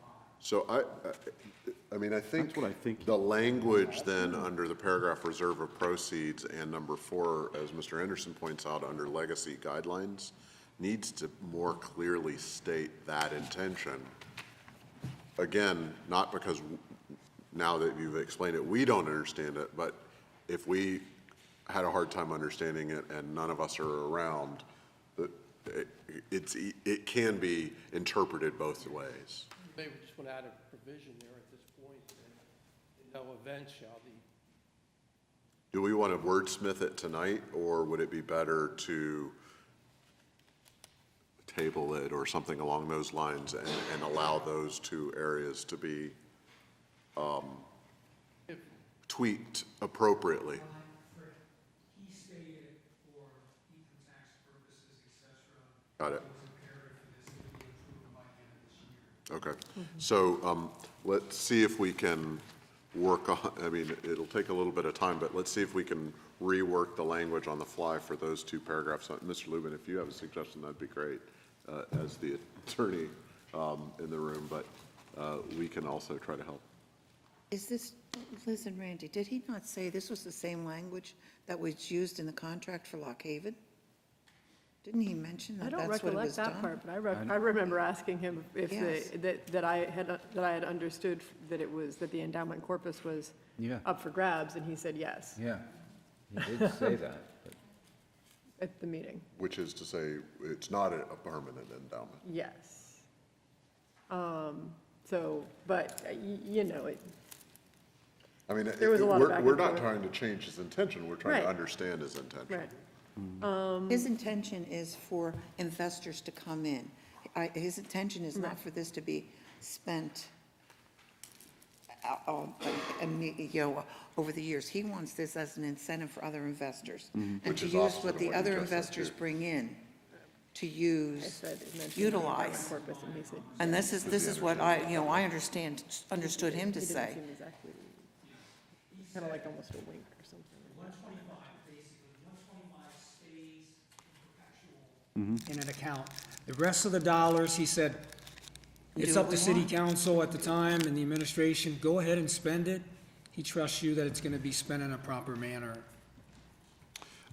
So, Mr. Lubin, I'm going to try to come up with a little bit of language on the fly, and you tell me if it makes sense. On the reserve of proceeds, the city shall reserve $125,000 of the legacy pledge to create the Legacy Society in perpetuity as hereinafter set forth. That would be part one. And part two on page 3, under number 4, Legacy Society funds, Up to $125,000. the funds up to $125,000 somebody probably should write this down. The Legacy Society funds, the funds establishing the Legacy Society in the amount of at least $125,000. Not at least, not at least, it is the 125. At least in excess of, at least $125,000 should shall be considered invested endowment. Period. The city may may use, the city may use income from that endowment for, but not the principal. I would just add on, at the end of paragraph 4, in no event shall the city access $125,000. That makes it simple. Principal. Yeah. Yeah. Because what it says to begin with, Jonathan, is Yes. funds in excess of. So what Norm is saying is just add that on the end. Right. And that clarifies Yeah, it. in no event shall the city access the $125,000 fund. The original $125,000 principal of the legacy fund. Okay. So Original principle of the $125,000. right. So let me then try to make that as a form of motion. I move that on page 2, under reserve of proceeds, the words in perpetuity, comma, be added after the Legacy Society. And part 2, to paragraph 4, in no event shall the city access the original principal of at least of $125,000 legacy fund.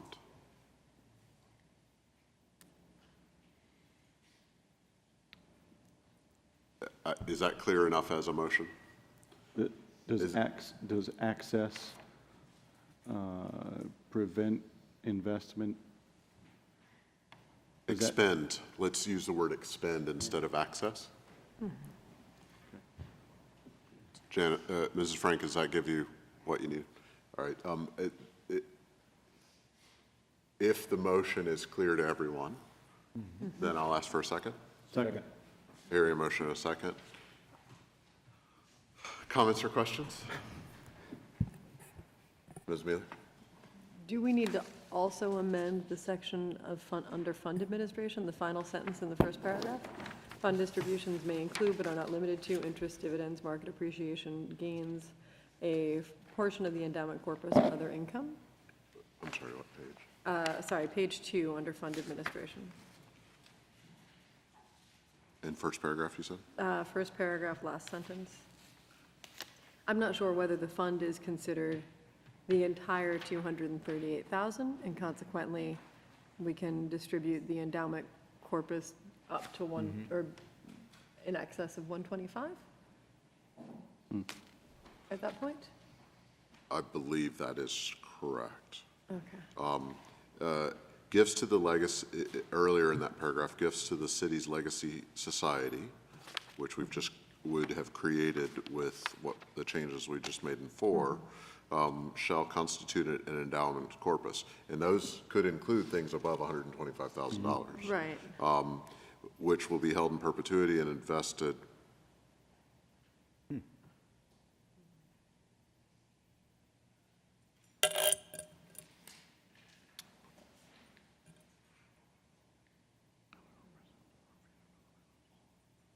It's getting more and more circular. Yeah.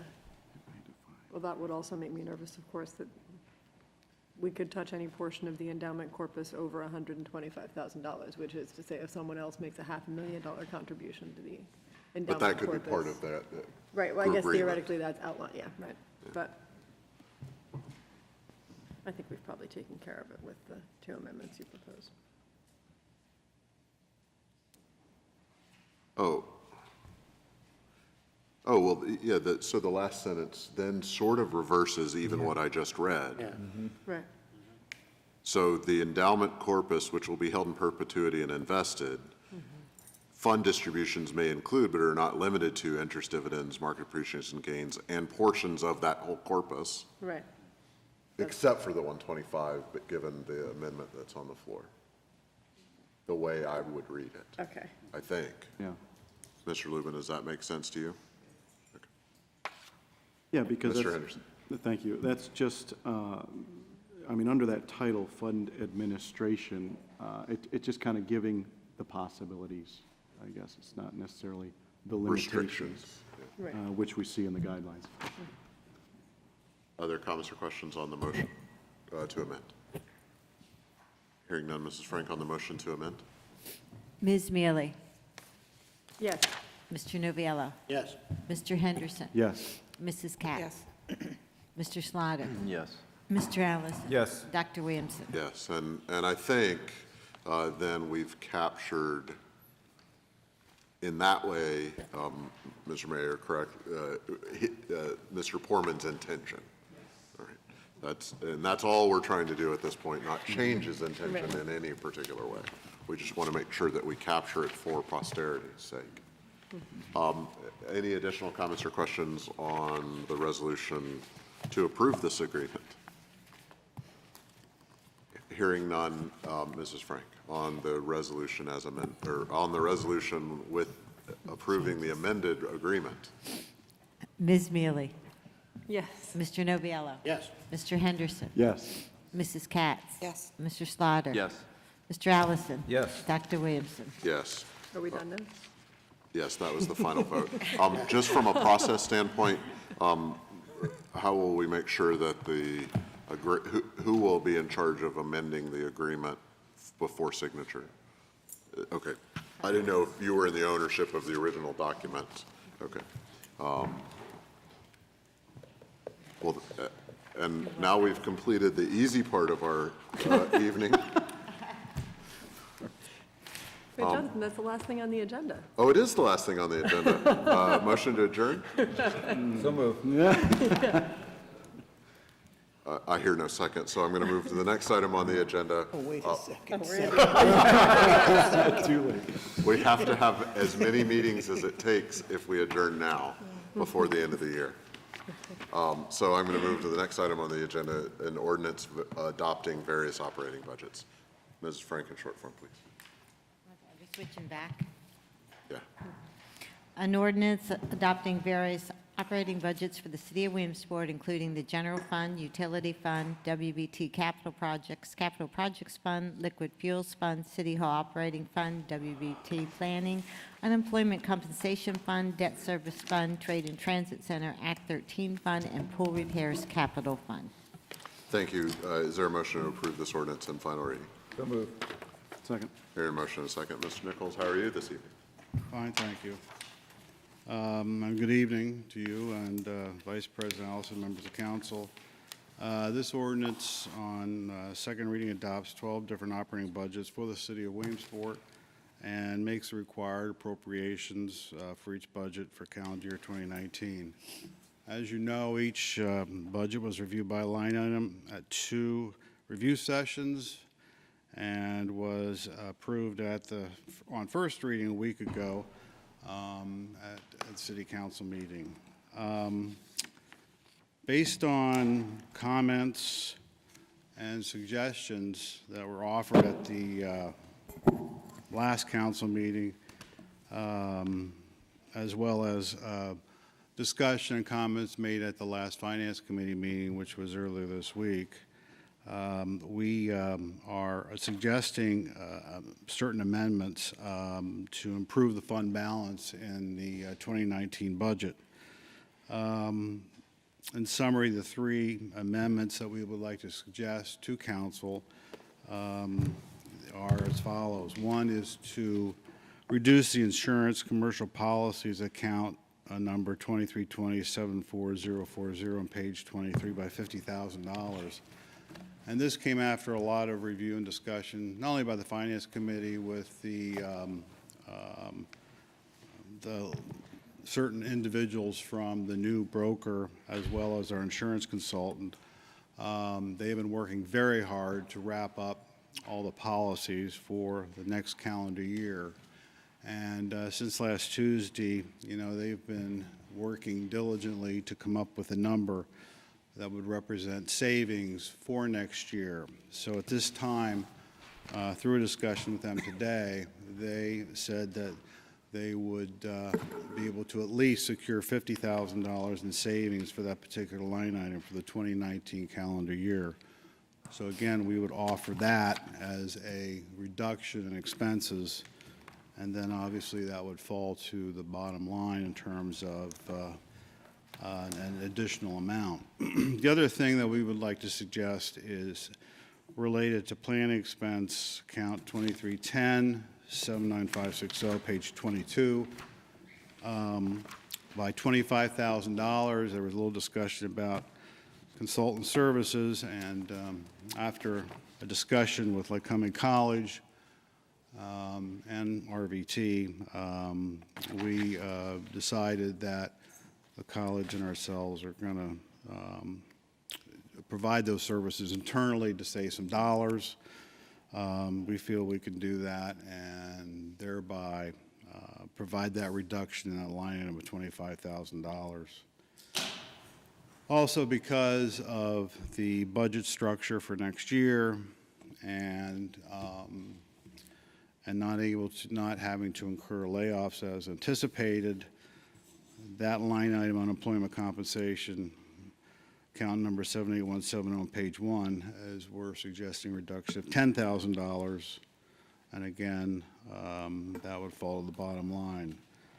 Adding those three together, that would be a total of $85,000 savings, and again, we're trying to get over the $100,000 mark, which we started with initially in the first presentation of the budget. Also, we did look at a fourth option, and this is in response to comments made at the last council meeting related to actual estimate line item budget numbers. And to put this in context, you really have to look at the whole budgeting process, which starts in September with the distribution of budget survey forms to all the departments asking what their anticipated budgets will look like, not only in the current year, but the next year, additions, deletions, what have you. Obviously, this is followed by a lengthy review process, including looking at where the budget is at a particular point in time when the budget is being put together. Again, the actual estimates are really a look at the current budget to determine a final budget cap towards the end of the year, and whether or not anticipate that they may come in less than was originally budgeted. For example, while in planning, there was an advertising line item that was reduced from $25,000 to $250. So obviously, we want to make sure that that's incorporated into the budget balance. There may be a need to look at an additional amount of money for a particular line item. And again, there's sort of a second cap in the budget process determine the fund balance for, in this case, 2018. If you look at the equity, fair of equity statement that's been updated and provided to you, the general government budget for 2018 was $23,601,404. And the actual estimate is $23,218,845, which is a decrease of 1.6%. Again, budgeting You know, we have certain objectives in crafting our budget. The first principle is that, you know, we maintain a healthy fund balance. The auditors say, well, wouldn't it be great to have 2 months of operating expenses? And that's not really possible in this budget time frame in terms of operating a city, and that kind of a budget balance really would be almost impossible to do. But in the financial plan, we call for an average fund balance of $500,000 as a goal, and I think that that's very important to try to get as close to as we can, because in the financial plan, you see what the ramifications are for not meeting that amount of money in terms of the next 2 years. We also look at, you know, when we put a financial budget together, it's important to always think of how others look at it in terms of a bond rating. Our bond rating is, I think, the highest of all third-class cities, or almost the highest of all third-class cities. That's why we're able to refinance our bonds and achieve significant savings of almost $700,000, because S&P rating of A, which is very uncommon for third-class cities at this point in time. And then also, in terms of budgeting, we insist that the budget's not meant to spend, it's meant to be a cap. And the goal is to come in underneath your budget and try to find efficiencies, effectiveness to, you know, save money for the taxpayers. And I've said many, many times in the many budgets I've dealt with is that my goal is always to try to come in 3% under the expenditure budget and 3% more in the revenue budget. And if you look at the past 15 years, our fund balance has always come in higher than anticipated, which has been very important. So again, we looked at, this is a possibility to add the bottom line, and I will assure you that that will be the case. That 3%, right now, as I said, the 1.6% we anticipate under the approved 2018 budget, I would be very disappointed if we didn't achieve at least 2%. You have to consider, when you look at budget estimates, when they finally become actuals, you have to incorporate audit adjustments, close out encumbrances, needed transfers between line items, and other budget adjustments that are needed. So I fully anticipate that the ending balance will be higher than what we finally approved, because the actual estimates, if the trend is any indication, which it always has been, we should save another I think we'll come in at least another $100,000 in general government expenses, which will go to the bottom line. So with the audit, or with the budget adjustments I suggested, and additional savings and actual estimates, our fund balance now should exceed $200,000. Now, that's not anywhere near the $500,000, so it still has implications in the out years. And if you stick to the financial plan, you see any decision we make now not only affects next year, but the following 2 years. So if you nickel and dime next year, then you're going to be up to quarters and half dollars the following year. So you really have to put all your budget decisions in the context of you know, decision-making and its impacts not only on 1 year, but 3 years or more. So in other words, I guess, the financial plan that Joe and I provided to the mayor and to the council was a foundation, try to be as much information to make your budget decisions of what all the different parts of the budget mean, to the bottom line, to the financial condition, viability of the city. So, you know, you can argue any part of the budget should be higher, should be lower, and that's fine, and I understand that, but it's a framework, and again, this is the best budget we feel we can stand behind at this point in time, and we hope that the amendments we suggested will be considered, because I think it's important to increase the fund balance by as much as you can, and to keep the tax increase as minimal as possible. And I think that so far, with the help of council and their suggestions, that we've tried to take them to heart, and the best we can with giving you a budget, not only to the mayor, but the council, that is workable for citizens of our community. With that, I'll go back to the chair. Thank you very much. Before I open it up, let me go through the suggested amendments you changed, and we can make decisions about those and then move forward with that. I believe the first one was, if I'm correct, on page 22, 23? 23. 23. You had indicated that line 74040 could be reduced, the number you said 50,000? Is that correct? And that's a direct result of the work that's been done since we approved Gallagher as the broker for all the city's insurance? Yes, and I do appreciate Finance Committee and the insurance consultant, the broker, really putting a lot of hours in trying to get these numbers to us, and so that they, hopefully they achieve some more savings, but it's going to be at least 50,000.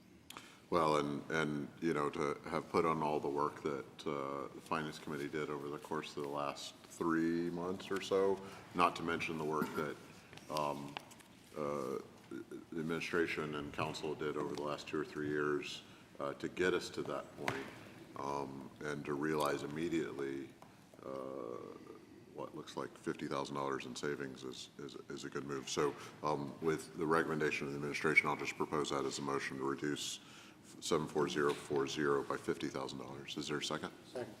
With a motion and a second, comments or questions on that? Ms. Mealy? Explore that with me just a little bit further, Mr. Nichols. I understand that we expect to realize the savings. My understanding was also that we'll need to work hard in the beginning of the year to try and look at our losses and how to prevent some of the losses that we've been seeing on an annual basis through the city.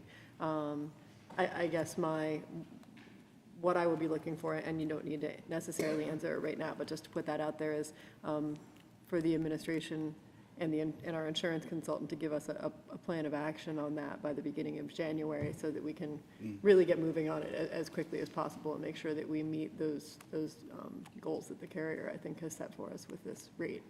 And I think as part of that, I'd like to understand if that will involve any expense, of course, related to meeting, some of the loss goals.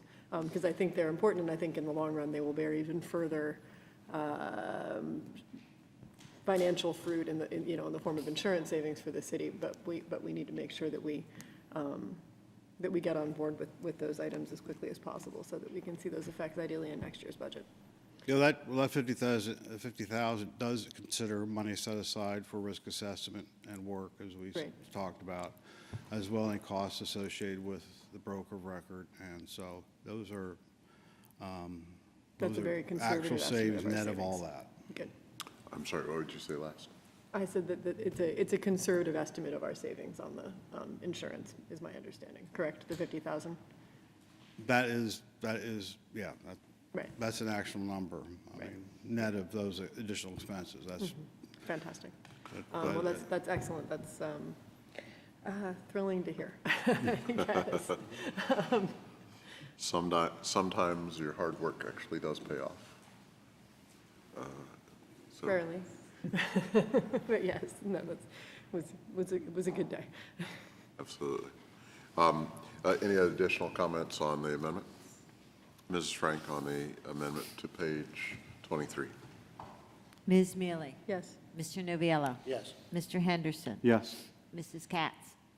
Yes. Mr. Slaughter? Yes. Mr. Allison? Yes. Dr. Williams? Yes. And the amendment is approved. I believe the next one you mentioned was on page 22 under planning expense, 79560. Is that correct? correct. And so the motion, if I had it correct, is to reduce that line item by 25,000? That is correct. Right. Let me make that motion. Second. Hear a motion and a second, and just to ask Mr. Nichols to clarify that a little bit more. As a planning expense, we know what contracts we're under. In particular, this is a matter of reallocating those expenses between the city and RVT, is that correct? Well, that contract is up at the beginning of next year, so we're not renewing it, and we decide internally that we will do staff will do the coordination services necessary for the Third Street project and not utilize outside services. Okay. Thank you. Any additional comments or questions on the amendment? Hearing none, Mrs. Frank? Ms. Mealy? Yes. Mr. Noviello? Yes. Mr. Henderson? Yes. Mrs. Katz? Yes. Mr. Slaughter? Yes. Mr. Allison? Yes. Dr. Williamson? Yes, and the amendment is approved. I believe the next one, was this on page 1? Correct. On the comparative equity sheet. On the comparative equity sheet. And this is connected to unemployment compensation. The idea that with staff reductions under the mayor's proposed budget, originally when those were being contemplated, it was contemplated those might include layoffs and not reductions through attrition, but now with additional information, assuming nothing else were to change, those reductions would be through attrition rather than layoffs, and therefore we wouldn't need to set aside as much for workers' comp. Do I understand Yes, the that's idea correct. correctly? And so the number you had mentioned was to reduce that line by $10,000, or to $10,000, which is also the Right. same thing. Right. And so I'll make that motion. Second. Hearing a motion in a second. Comments or questions? Hearing none, Mrs. Frank?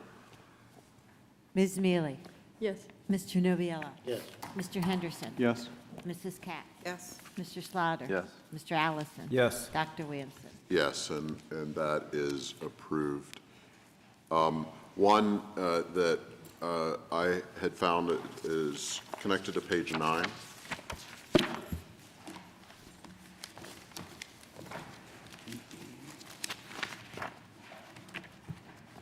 Mr. Pavlik, the line 76060, contract services. Do I have that correct, that that was contract services to have city council meetings filmed prior to Mr. Cooley doing it as a full-time employee of the city?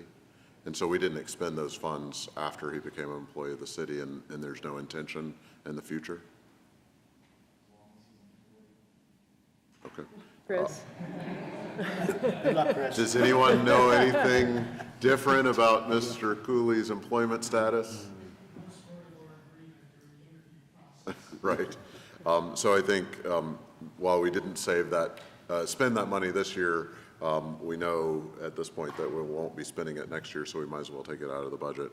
So my motion is to reduce that line item to 0. Is there a second? Second. Hear a motion in a second. Comments or questions? Hearing none, Mrs. Frank? Ms. Mealy? Yes. Mr. Noviello? Yes. Mr. Henderson? Yes. Mrs. Katz? Yes. Mr. Slaughter? Yes. Mr. Allison? Mr. Allison? Mr. Allison? Yes, yes, yes. Dr. Williamson? Yes, and that amendment is approved. And then one, I'm trying to do all the house cleaning ones that I've heard people talk about, at least, or the one I found. Mr. Allison and I have been talking and talked to Mr. Winder in follow-up to discussions at the last meeting regarding finding additional funding for streets, potentially out of the prior year CDBG funds, I think it was, as a way to reduce the burden on this year's general fund. And so if we go to page,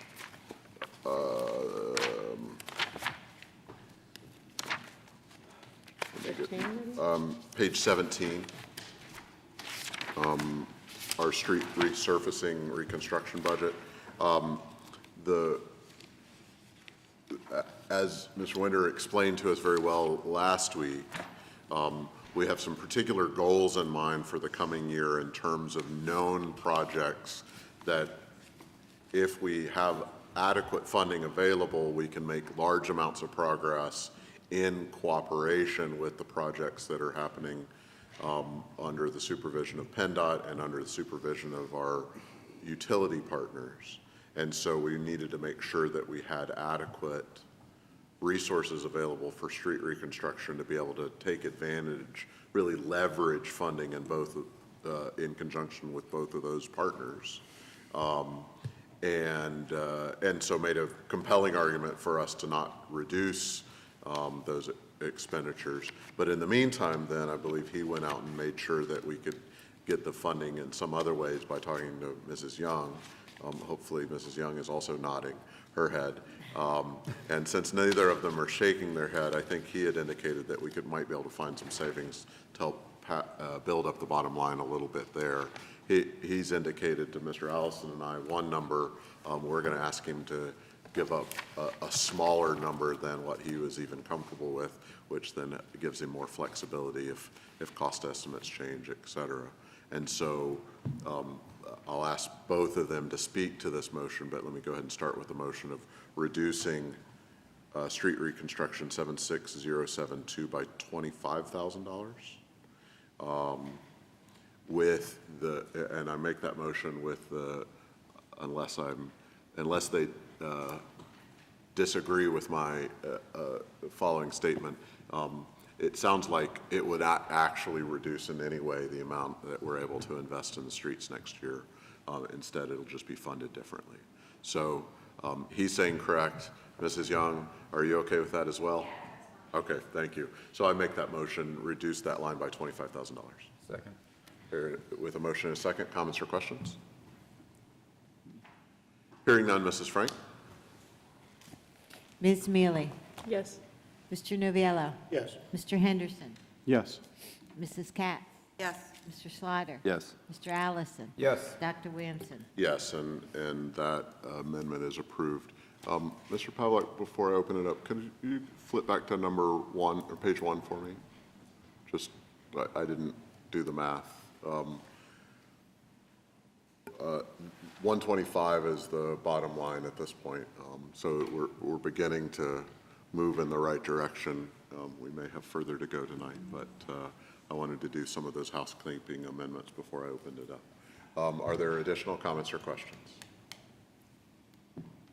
Hearing none, Mrs. Frank, on the, really? I think Joel wasn't. Joel. On the budget? On the budget? Are there any additional comments or questions on the budget? Oh, yeah. Oh, Mr. Henderson. It was going too fast. You know? I would never do that to you, but. We were going to vote boy, to adjourn, and Joel was going to be like, wait a minute. But you almost allowed it to happen. There are a few questions that I have. Well, I have a lot of questions, but, let me, I guess, preface it this way. Obviously, as Mr. Nichols pointed out, the trend over the last 5 years and going before that has been our budget ending balance anticipated is low, and then we get to the end of the year and wow, it's exciting to see how much we've got in there. And that is a result of conservative budgeting, and we're appreciative of that. We're thankful for that.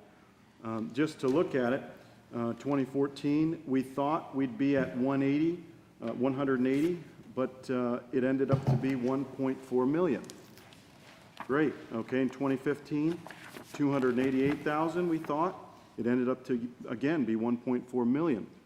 And all the way across there, we see those same kind of numbers. And that is, as Mr. Nichols pointed out, because our estimates, and then following the estimates, our proposals on our expenditures are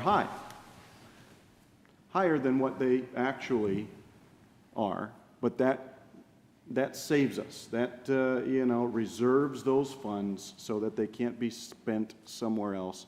Consequently, every year, we pull our hair out because we're passing a crazy deficit budget. And it's uncomfortable for everybody. I don't like doing it, and actually it's not, it doesn't reflect accurately where we are. It's good for us at the end of the year. We love it. But I think one of the unanticipated consequences has been that we end up spending more than what we actually have because our budget says we can spend it. Now, thanks to our finance department, they say, no, no, no, and they cut back. But then, as a result, we get some conflict within our departments. Somebody says, I want to spend this, and I think I should because it's in the budget. And our finance department says yes and no because we need it, because they're wise as far as our fund balance goes.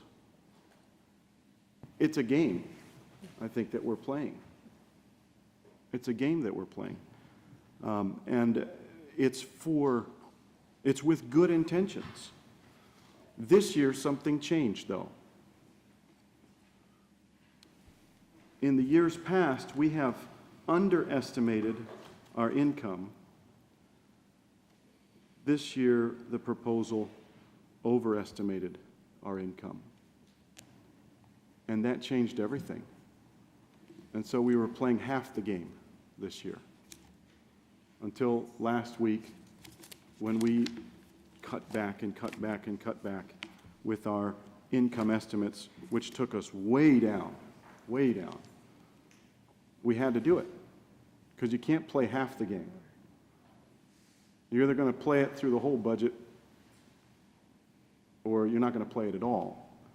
And so it's just how I'm interpreting. I'm not saying that you are trying to mislead and mis. There's the one thing I just need to, before I forget, when you say the revenues, it's not true. The only reason the revenues are down, we didn't use the tax anticipation note. It looks like revenue's down. That's simply because we use a lot less the tax anticipation note. I'm aware of that. Mean, budget is not, it's a $26 million budget isn't as simple as someone may think. But you're talking about not utilizing a tax anticipation note. It has nothing to do with revenues. No, I'm not talking about the tax anticipation. I'm not sure that's the main point he's making. That is not the point. No, he's talking about the 2%. 3%. No, the 2%. Assumption that the each revenue line item would grow by 2%. Oh, yeah.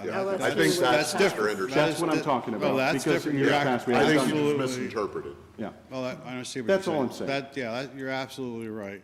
But the other years, you got to look through where the business privilege was frozen. That was a court case where we couldn't use it. And all of a sudden, there was release. We had reserved $300,000. I mean, another $300,000. So that was a $600,000 all of a sudden. One year was a $500,000 anomaly. So that's great, you know. Yeah, and all I'm pointing out is when you look at the 5-year comparison, it's obvious that we're playing a mental game with our budgeting process so that we don't end up in the negative. We are. We're tricking ourselves so that we don't spend what we don't have. That's a part of a budget. But this year, we decided only to play that game with the expense side and not the income side, not the revenue side. And that's why it's a big deal. That's why it's a problem. I went through and I looked at the actual expenses from what do I have? Here we are. The actual expenses, which this year's numbers, the 2018, only go up through, is it October? Correct? However, included in this and in the other budget books that I have from past years, we have actual numbers. Actual, not just estimates, which we have in our budget here for this year, is the estimates. I looked at the actuals, and I took a 3-year, an average, and I looked through here and I found where we were kind of playing that game with our expenses. And I guess I don't know whether or not to correct the game. because I found what I thought was about in just what I went through, is about $150,000 of just little things. 1,000 here, 5,000 there, 3,000 here. Just looking at our 3-year averages of the actuals. So I guess I don't know where to go. Do I try to do we correct that, or do we, to be as accurate as possible, or do we just continue on with the knowledge that we're playing a game and we know it's the game, but it gets us where we need to be, and next year when we're sitting in this seat we'll think, wow, we only thought we were going to get 125, but here we are again with 1 million or something like that. Well, the game is if you budget, and that means you spend it. And that's never been, this administration or past mayors that I've worked for, that tried the philosophy is, okay, you make your case for your budget. That doesn't mean you're going to get authorization to spend it. That's Correct. just an authorization, not the right to spend it. Correct. And that is very important. So what that creates and what you're saying, the game is very clear. When I said for years, when I've had the opportunity to do this, is I use a 3% factor, pure and simple. Yeah. Because they always, try to spend the money so they get the same amount of money the next year, and all the budget games we've all been involved absolutely. in that. So that's why, because now there's no more hiding places or no other surprises that we can expect that I know of. I mean, we've pretty much exhausted every budget opportunity, to keep us at a very strong financial position, which we need to do. Otherwise, we're going to go the same way of other third-class cities. So Joe and I memorialized all that information and the learning curve, so to speak, and gave it to council and the mayor. So, I don't know what other information to give the mayor and council to make budget decisions. No, I'm not If you asking. have others, then we could add to it. But now you have the foundation to do the budget yourself. That's what I'm looking at. And I'm not asking for more information. I've got what I have right here. And, just evaluating the numbers as I have seen them. I feel like what ends up happening then is, our departments, and I'm not pointing fingers at anybody, but the natural trend is that you just references. If we have it in the budget, we got to spend it. Otherwise, we won't get it back next year. Right.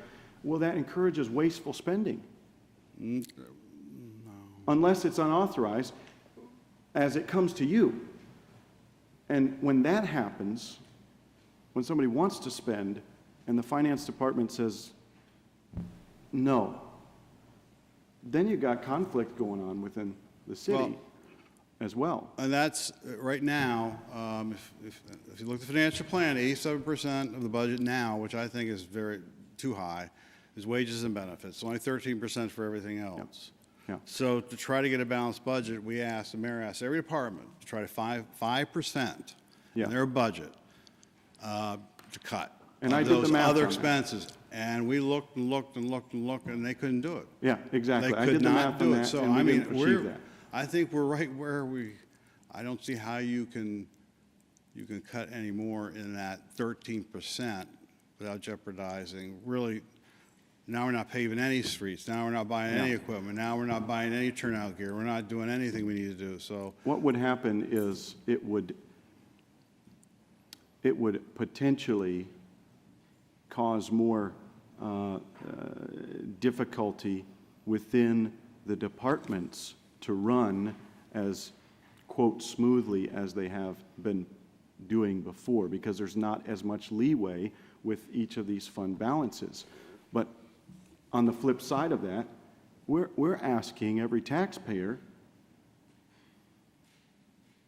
for an increase. And I know we're cutting, and I applaud the mayor for the cuts that he's made.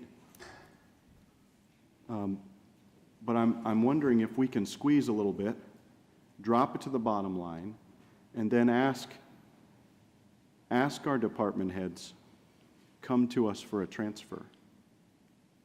Now, I know that complicates everything, and nobody wants to do that, but maybe that's what the city needs, so that we're stretching every possible dollar, and I know that we are.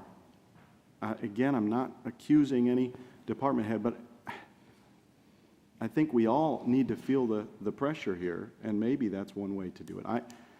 I don't know if I guess I would defer to the other members of council to see what their opinion is on that philosophy, but this is a change in philosophy of budgeting, and I don't think you can change that philosophy with half the budget. I think you have to do it with the whole budget. Again, the plan was supposed to give you tools to look at that, and what it says is you're only spending 13% out of the budget for resources for all the departments. That is that is not in line with what it should be. It should be, your personnel costs should be under 80%. Mm-hmm. So I don't know where they cut anymore, because they're, just by, statistics, it's woefully low. I'm not sure. So now, to really get it back in balance, you have to cut personnel. Yeah. And that's what the mayor's trying to do.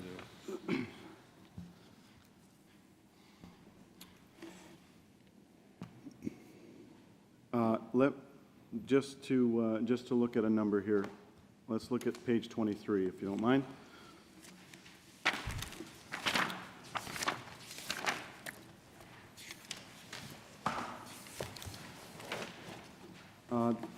The bottom of the page, contract services. From what I understand, this is for help in Mr. Pollock's office. Is that correct? The 46,125.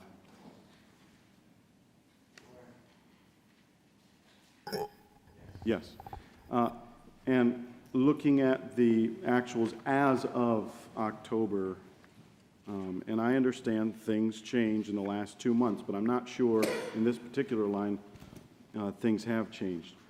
But I'm looking at the actuals here, and we're at $2,261. That's what was spent. Is there a plan to utilize those funds this year as we didn't last year? This year or last year? Well, I'm looking at last year's numbers, and we only spent 2,000 as of October. 2017, correct? Can you use 2018, 2019, 2017, just so we're clear on this year, last year?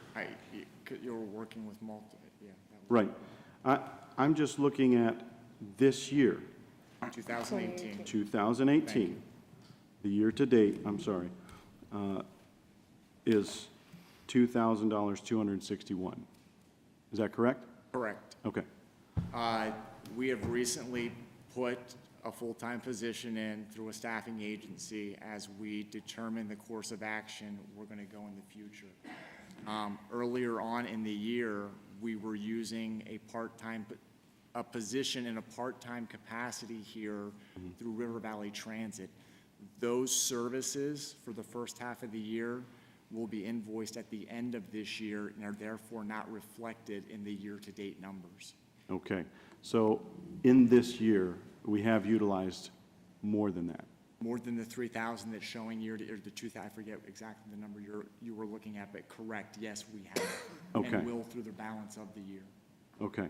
All right. And these are the questions that, I appreciate the direct answers to. Because, when I'm looking at that number and I see it's budgeted for the 46, I'm wondering, wow, can we save something there? And if you remember last year, our discussion through the budget process was to try to have a full-time position down here. That didn't occur until fourth quarter, I believe, of this year. Okay. So therefore, there was a period without someone, there was a period in a part-time capacity. So it's not meeting the overall expectation for 2018, but it's not as low as what we're showing as actual expenditures at this time. Mr. Henderson, can I ask a quick clarifying question? Yeah. Just when we get actuals, and I think this is basically the same kind of report the Finance Committee gets that we're using here, those are not those don't have the months closed out that are part of the actual, correct? In other words, we could add actuals that predate October 31st, well after that report is printed. They are cash basis until we hit the end of the year, where we'll record all of our accruals to close out the current year. So accruals might have happened in March, but wouldn't be in this report yet until there's a closeout at the end of the year? Because it's cash basis till the end of the year, correct. Okay, Cash later basis- don't explain cash Yeah. basis. Cash basis is That when you sounds like a pay- fancy accounting term. Yeah. I'll And I figure that one appreciate out that. later. I thought I understood that, but I wasn't 100% sure. That might be helpful. That is helpful. However, there is also a column here that says last year, and I'm assuming that would be closed out. Yes, okay, so. I'm assuming that too. Right. So in combination with last year and then previous budget books that we, that's where I'm looking at, where I find these numbers. On page 22, also contracted services. Could you explain that? I see that our estimated is 5,000. We're budgeting 10,000. Could you just explain that one for me? I appreciate it. The main purpose of that is for our actuarial and OPEB valuations for pension costs that can't be attributed to the pension funds. Okay. OPEB is for the other post-employment benefits. Yeah. So those will occur at the end of the year for the previous year. All right, yeah, and I appreciate that explanation, because again, I look at that number, and the year-to-date at the time was 100. Last year's was 6,000. So just looking at that, is 10,000, can we save some there? Yeah, I'm looking for pennies here, just like everybody is. So would it be reasonable to bring that down to 6,000 as last year's was? But again, I mean, if you 1,000 here, 500 there, it all falls, if you don't, it falls to the bottom line. Correct. And if you find, it's going to go to the bottom line anyway if you don't spend it, and that's the goal. Again, this budget line item is a worst-case scenario. I understand that. And that's, we have spent that amount of money in the past and could in the future, so, I mean. Yeah. Again, it's all part of the game, I understand. And I don't use game in a negative sense, but the philosophy, budgeting philosophy. And again, if you believe, it's in the context of 3%. If you feel, Right. if you want to go down to 2 or 1, I mean, then that's just not, to me, if we have the highest bond rating in the state, I mean, I think our budgets have proven to be, and our auditors can stand behind that. I think we've had very good budgeting process, which anything can be improved, obviously, but, we always look for suggestions, but I think, it's all in the context of percentages, statistics, performance, whatever. And we're always looking for better performance standards and very open to that. But I wouldn't want to see you drive yourself crazy trying to find 100 here, 100 there, because it either is a budget line item or it's in the bottom line. And with a goal of 500,000, yeah, we look for, we hope we get more of those, what you're suggesting, to the bottom line, absolutely. Right. And, you referenced, driving yourself crazy. I've been doing that for a week. And that's where I've come up with little things like that, and I understand that it's just almost semantics, because it's going to drop down. But the question is... But that's right within the context. We're 1.6%, and I hope we get to 2%, which is you've identified where we're probably going to get that additional to get to that 2%. Right. So... Yeah. So the question is, I guess, do we move it to the bottom line now, or do we wait to the end of the year? And if we wait to the end of the year, it gives us more flexibility, I understand, within the budget to do things, but maybe we don't need that flexibility because maybe we're using it up. Yeah, I can't make that call. Yeah, and these are the things that I have to think about as I represent taxpayers, who are scraping the bottom. Well, what as I'm we are. suggesting is, I hope we get to 2 or 3 or whatever, Yeah. 100,000, because otherwise, then that's just gonna be more of an impact in 2020, so. Right. If I can, on this account, the report that you're looking on was through October of 2018. The prior year balances are also based upon October of 2017, so they're not final They're not year-end finals. numbers. For instance, I'm looking at a report which I ran earlier today that goes through the end of 2018, which obviously be everything done this 17. week. No, I'm running it through on our system through the end of 2018, so it Okay. will run through the end of 2017 for last year's numbers. Oh, I see. And last year's number for that account on the report that I generated today was $9,200. So it's above and beyond the 6,000 Okay. that was the balance at October 31st, 2007. That would be a good number for us to have sometime, you know, because I'm looking at this, it looks like 6,000, you're telling me it's 9. But remember, when we're running these reports that we're using to include in your budget packets, we're cutting it off on a date, so. Correct. It's gonna create, so it essentially, and I'm not opposed to doing this, it would then be adding an additional report showing 12/31 year-to-date balances for the prior years. I mean, that might be something that would be beneficial. Might I make that recommendation? Because it would give us a better, accurate Yeah, because I see reflection. what you're saying. You were going through and looking at last year to date on the report that you had as of October, that was generated for October 31st, 2018, and prior year balances were 1 year earlier on October 31st of 17. So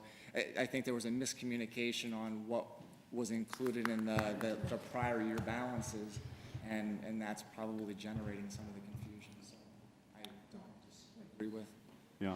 that, and that might be beneficial for everyone to be able to look at the. I think it focus on would. this. Yeah. I think it would. It would help us all to have an actual to look at. You know, I appreciate the budget book that we have here with the estimated column there.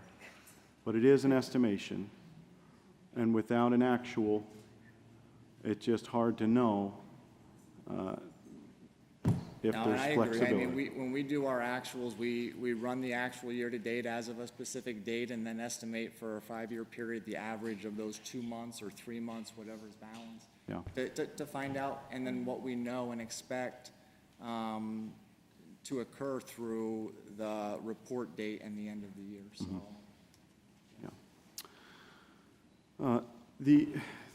The only, I mean, I have some others here, but can we look at page 11 and have this conversation?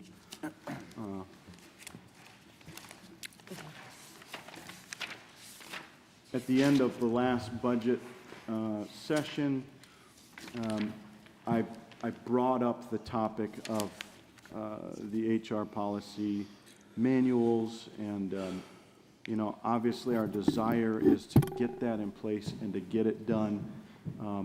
At the point of discussion our last meeting, we only had 12,000 in the end balance.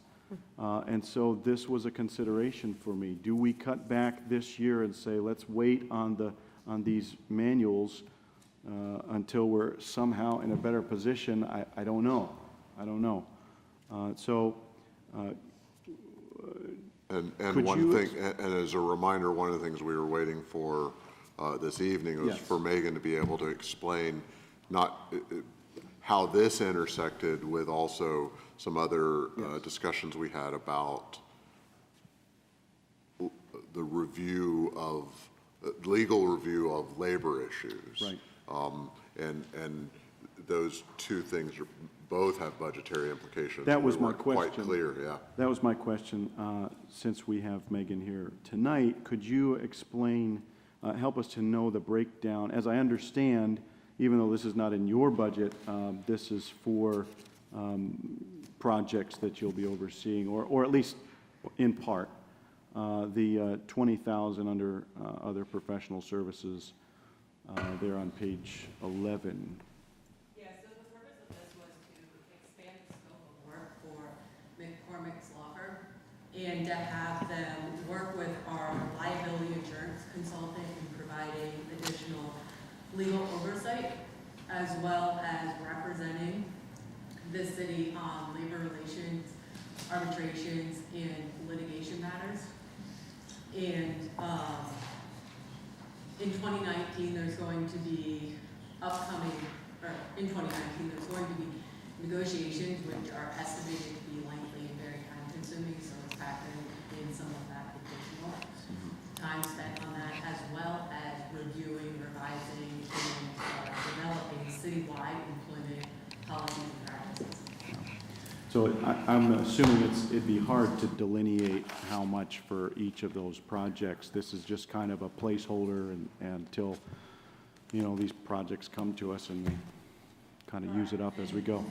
I did reach out to the law firm to ask them for an estimate, and their estimate that they proposed was actually higher than what we put into the budget. And our proposal was kind of a way to get the services that the city needs within our needs. Yeah. Okay, that is that satisfies. I appreciate that explanation. We didn't have that answer last time, and so that helps a lot, I think. So thank you. I'll yield back to the chair. Thank you. Other comments or questions? Just as a follow-up to that, would we be able to see the closed out amount for each of the previous, say like the 3-year? Would that be possible within the budget book, as far as what Councilman Henderson was saying? Yeah, I think that we need to have some discussion on what exactly to include, but if I would run a year-end report as of 12/31, for instance, in this budget packet, if I would have ran a year-end report for December 31st, 2017, those should all be audit closeout numbers.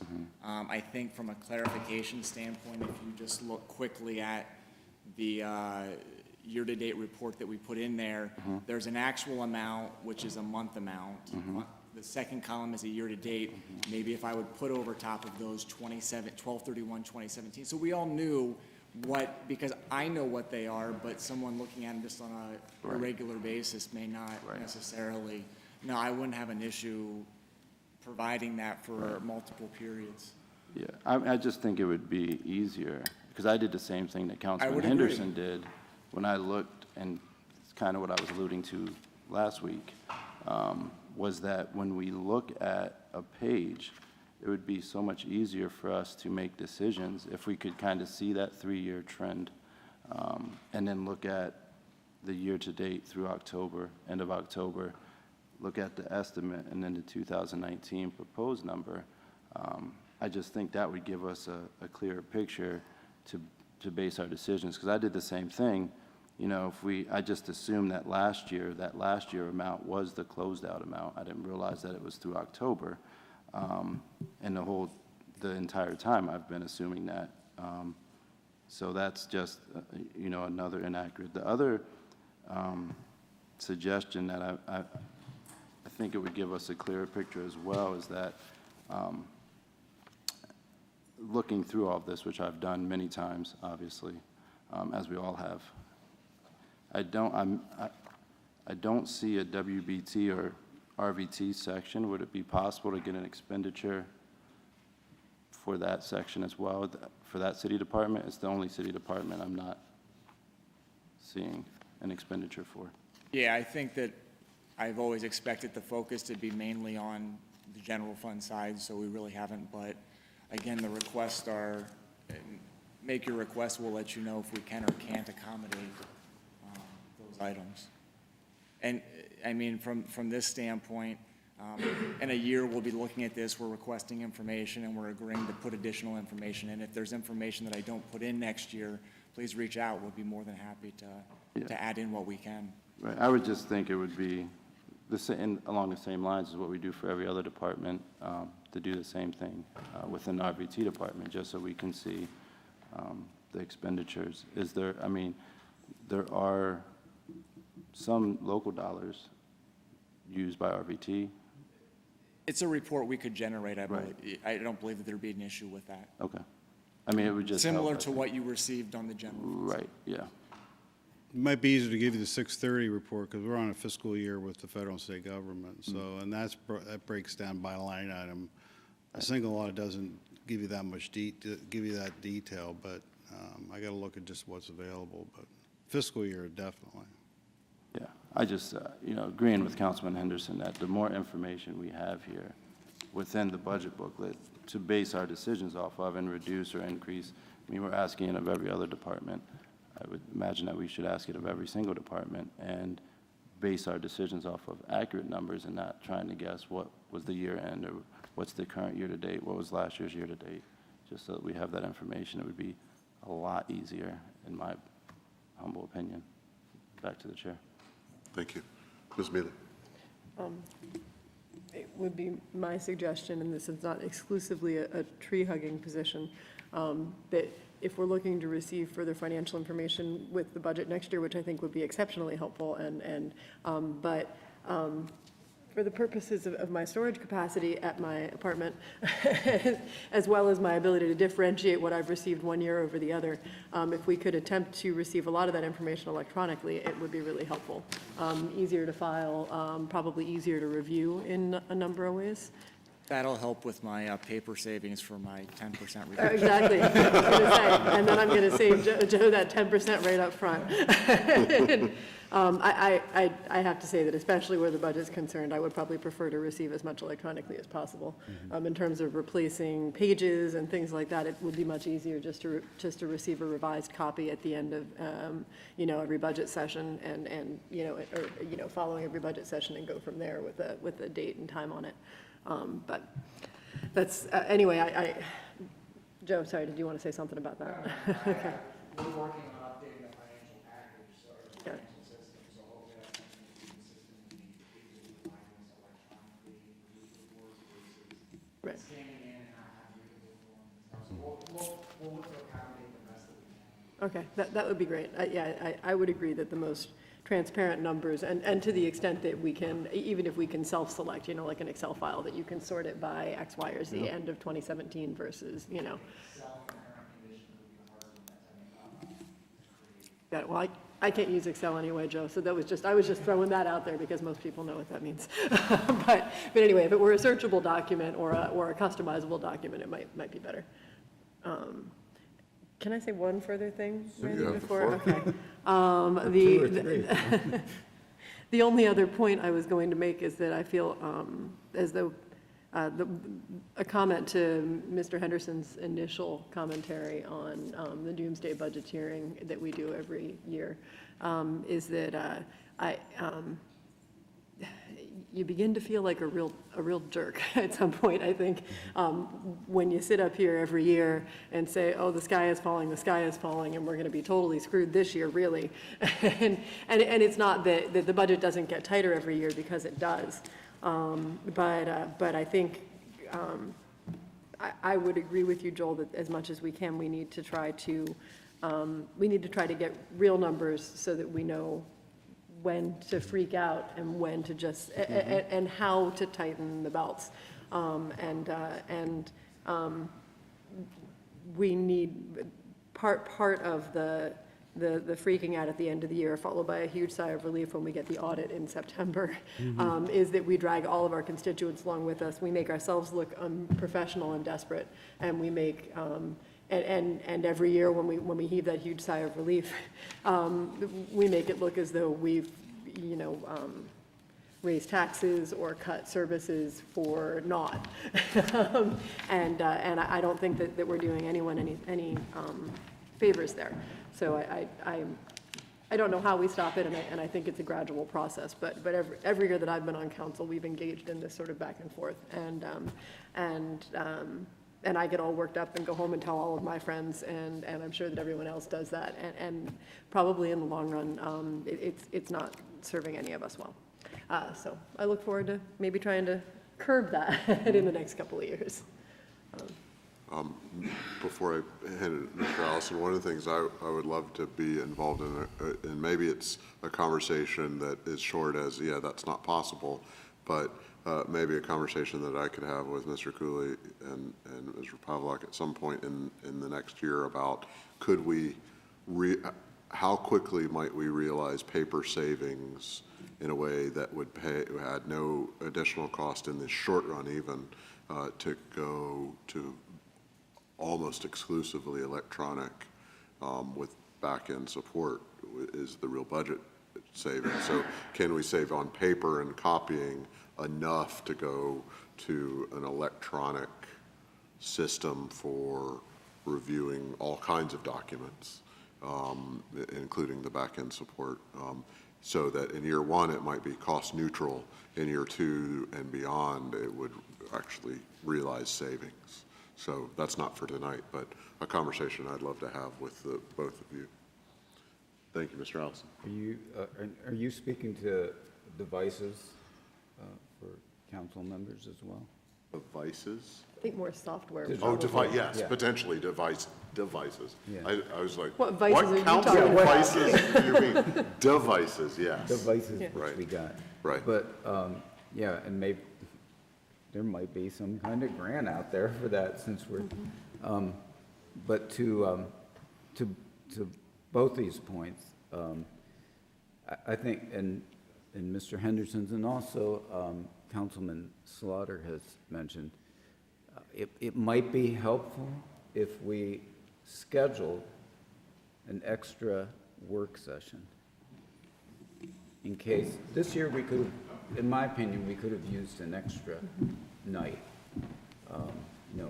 maybe Monday night, to just focus on the budget again and talk about all these things. That we consider putting one in there. Maybe we don't need it and we can cancel it. Just a thought.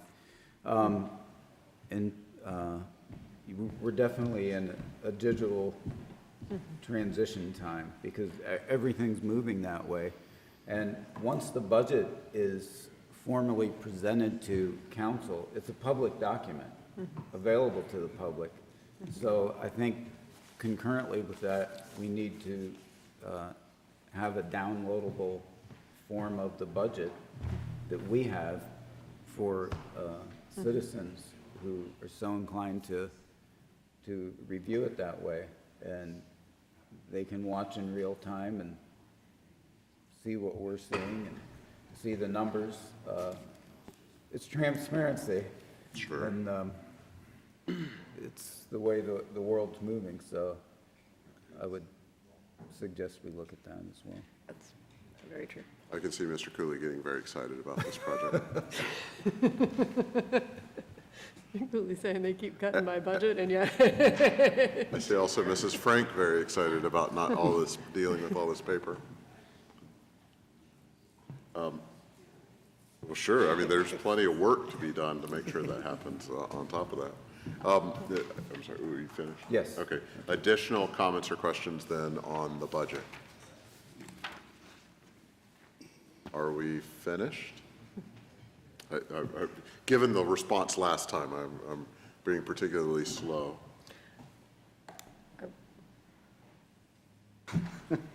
Yeah, let me Ms. say Mealy? something. It's early yet. I would No, like it's to note not. that already, while the general fund balance is not as healthy as anyone would like it to be, we are, $18,000 over where we started a couple of weeks ago, which is a very small number, but nonetheless, a real number of improvement over the course of, what, about 12 hours worth of meetings, 12 or 15 in the last couple of weeks. And people say meetings don't get you anywhere. But that said, of course, it could always use to be better, so if anyone has any other cuts they can suggest. I actually have one other item that I wanted to cover, I almost forgot, and it's not going to affect in or out all that much, but it just occurred to me that we have an expense in the budget, I think of $7,500. Do we have a revenue line of $27,000? Oh, it was removed, that's right. Should we, though, however, now have a revenue line of $27,000 and expenditure lines of 27,000. We'll create a restricted donor account with the expenditures to be for facility maintenance.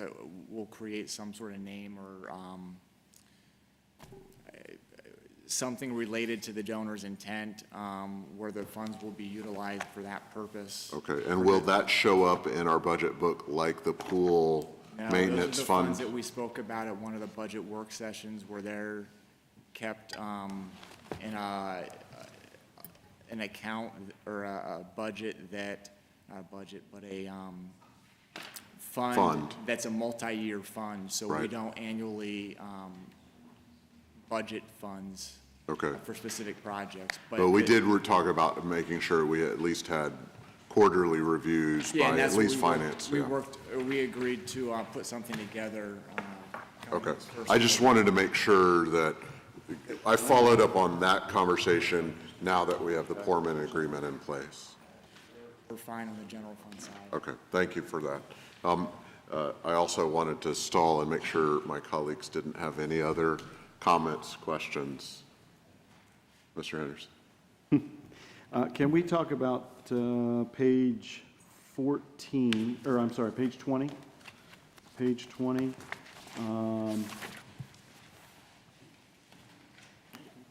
And I'm looking at the Bowman Field Supplies line. Last year was 1,000. This year we're proposing 4,000. Do we need that? That is for spring ball. We've been lucky enough that our partners at the ballpark have been providing most of that equipment, but I just can't tell from year to year that that commitment will continue. So we want to have some set aside, and again, it's do we or don't we need it? It's the same conversation that we had on some of the other accounts. So it being the small amount, we felt it was appropriate to keep maintaining it at that level, so we don't have to search for it in the future. Right, right. So it's kind of a toss-up whether, but we could need it. Yeah. Can we also talk about page 17 then? Also, Bowman Field maintenance. Can you tell me about that number? I was looking, at these actuals. And we've had that conversation, but anyway, it just didn't line up for me, and I was wondering if you could speak to that. It says 25, the estimated is 25,000, but looking at the book as of October, it was only 6,000. Last year, at that same time, was 13.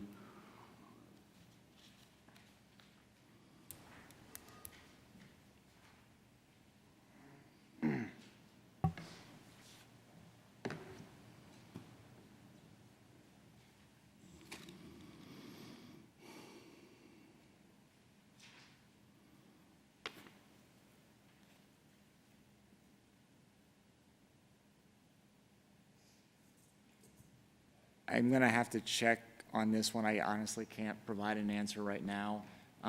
As part of our partnership in the facility maintenance, or the maintenance of the field and other items up there, I know that it's our responsibility to keep the same commitment that we've had prior to the partnership with those outside entities. And I know that there was at least a 7,500, and I don't remember when from year to year that amount is invoiced to the city. I think 7,500 was the number under the Carter's agreement. So that could be something that hasn't been addressed, along with other maintenance of the locker rooms, the umpire clubhouses, things Okay, like that. yeah. I'm pretty sure that we expended that amount of money. I'm not sure it's closed out, but Yeah. we did, of course, Adam helped with his department. The locker rooms, I know the fence needed work, the netting, what's that? Our water heaters, there's a lot of different things, but I know we've been relieved of some of that with MLB, and they're maintaining the field to a certain extent, so, but that's the account that I think at one point was $50,000, if I'm not mistaken, but Yeah. it's really, I mean, Yeah. it's Well, I appreciate the answers there. I think, I'm just curious because of, the 4,000 figure there in the recreation budget and seeing that we didn't use that. Just wondering, about that other number, so I appreciate the help. One is for preseason ball, the other is for the lessee's season of ball. Yeah, okay, thank you. Thank you. Additional comments or questions? Mr. Slaughter? Just one final to go along with what we were discussing earlier to add a little more transparency. We track overtime across many departments, but I don't see an overtime line item for RVT. Is it possible to add an RVT overtime line item? I think we can break that out. I just think it would, again, for when we're comparing and looking at numbers for Yeah, we report, our transparency line to items see. are set up primarily through the National Transit Database. The line I'm supposed to have, it doesn't really call for that, but we can break, I'm sure we can break that out. I think, I think that's all then.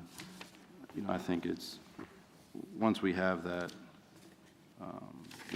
essentially the same level of disclosure and what we discussed earlier added in, I think that would allow us, to make a more informed decision on the budget. I think as of right now, it's difficult. And then to put on the backs of the taxpayers based off of, numbers that we don't fully have. But, so I will be looking forward to that, those accurate numbers. I'm done. Thank you. Thank you. Any final comments or questions on the budget, ordinance, and final reading? Going once, going twice. Mrs. Frank, before they change their mind. I'm amazed. Yes. Ms. Mealy, Yes. Mr. Noviello, Yes. Mr. Henderson, Yes. Mrs. Katz, Yes. Mr. Slaughter, No. Mr. Allison, Yes. Dr. Williamson. Yes, and the ordinance is adopted, the budget, various budget ordinances are adopted in final reading. Ms. Mealy, 1028. Oh, wait, it's the second one. I was going to say, I thought we were talking about the end of it. Yeah, that's true. Next item on the agenda is an ordinance related to fixing the tax rate in final reading. Ms. Frank, in short form, please. An ordinance of the City of Williamsport, County of Lycoming, and the Commonwealth of Pennsylvania, fixing the tax rate for all city purposes for year 2019. And the tax rate proposed last time was $15.47, or $1.547 of assessed valuation. Thank you. Is there a motion and second for the ordinance in final reading? So move. I hear a motion. Is there a second? Second. Second. Mr. Nichols, anything further to add? No, this sets the tax rate for 2019 at 15.47 mils, which translates to $15.47 per 1,000 taxable real estate in the city of Williamsport. Thank you. Any additional comments or questions? Mr. Anderson. Just to say that this is a 0.75 mil increase, which is actually a part of, or was the recommendation of the three-year plan. And that's, I think, where that number came from. We had looked at that three-year plan and tried to hold to that three-year plan. We couldn't cut back 5% in our operating budgets, unfortunately, so we missed the plan as far as that goes, but this is still in keeping with that plan. It also calls for a greater increase next year, if I'm not mistaken, and another 0.75 the year after that. Is that correct? Yes. Okay. Just wanted to lay that out there. And it's a difficult thing. But I don't see any way around a tax increase at this point. Thank you. Thank you. This would be a hard number to calculate on the fly, I think, but what Mr. Henderson just reminded me of is the financial plan. There were really two core recommendations to keep us on track to get to a reasonable number by the end of the third year. One was to meet those target goals. One was a recommended set of tax increases. The other was a cap in terms of expenditure increases. And I believe the targeted caps for most of those years was 2.5%. To get an apples to apples comparison on the budget that we've just passed to the assumptions that were in the financial plan may take longer than Mr. Pavak can do right now, but maybe not. And so I'm wondering if he can give us an apples to apples comparison of, did we hit a 2.5% target in terms of seeing total expenditures increase? I'm not phrasing it well, but you understand, I hope, what I mean. Actually, the target was 5% for next year and 2.5% for the years after that. The reason it was 5 was because of the 500,000 in the MMO and the 7% health insurance. I think you are well below the 5%. Well, and that's really my question. What is, I could do, if I did the math, tried to do my math, I might not have used the apples to apples comparison of what numbers you included in what you were anticipating, that 5 or that 2.5% increase in expenditures. And so looks like 1.7%.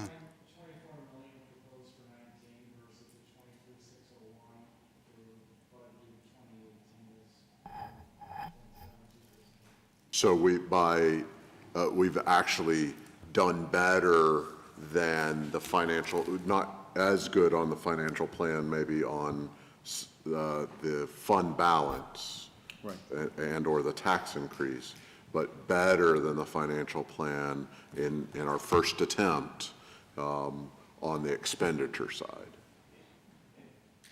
It'll all hinge on where we end with our actual estimates. Right. And we won't know that for another 6 or 9 months. And one thing I would say is, while of course this is a challenging budget year, and as it gets tougher to find a reasonable endpoint on a budget, of course, the scrutiny level goes up, and we saw that. This was a difficult few weeks as we all worked hard and took seriously our responsibility here. But I wanted to circle back for a second to the financial plan. Did we use it to its fullest potential? Maybe not, because it's new to us. We don't know exactly in all the ways that we can make use of it.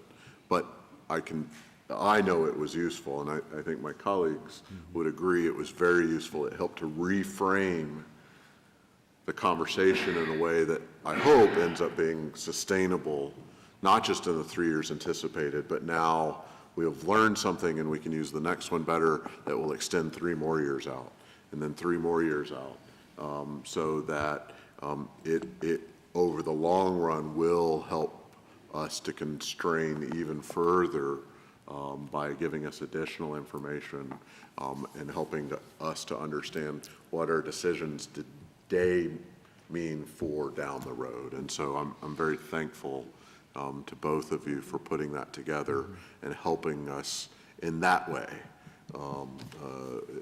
for a 3-year planning purpose. It was of tremendous value. So thanks for that one calculation tonight. Any additional comments on the ordinance and final reading? Mr. Allison. Yeah, I have, it's really a no-win situation. We've talked about things that are in the budget that aren't sustainable, but tax increases, real estate tax increase is not sustainable. I mean, I think we've probably crossed a point before this in what we've had to do. There were things that could have been done differently that our finance department suggested years ago, incremental increases that would now have had us at a lower millage and a better balance. It didn't happen. So we got a financial plan, which we've been asking for, a multi-year. I'm thankful for that. And as Mr. Nichols said, 87% of what we're spending now is employee-related. There's no question. One of the things in the financial plan talks about going forward with a hybrid plan provision for new employee pensions. I think healthcare has to be a part of that as well. I'm only saying that not to be provocative or to, it's not a threat or anything, but on behalf of the taxpayers who foot the bill, of which we all are as well. So it's not an academic exercise to me. It hurts my pocketbook, hurts our bank account. It's either we get some adjustments there or you reduce personnel. They're really, I mean, we're at that point. There is not an easy answer to that question.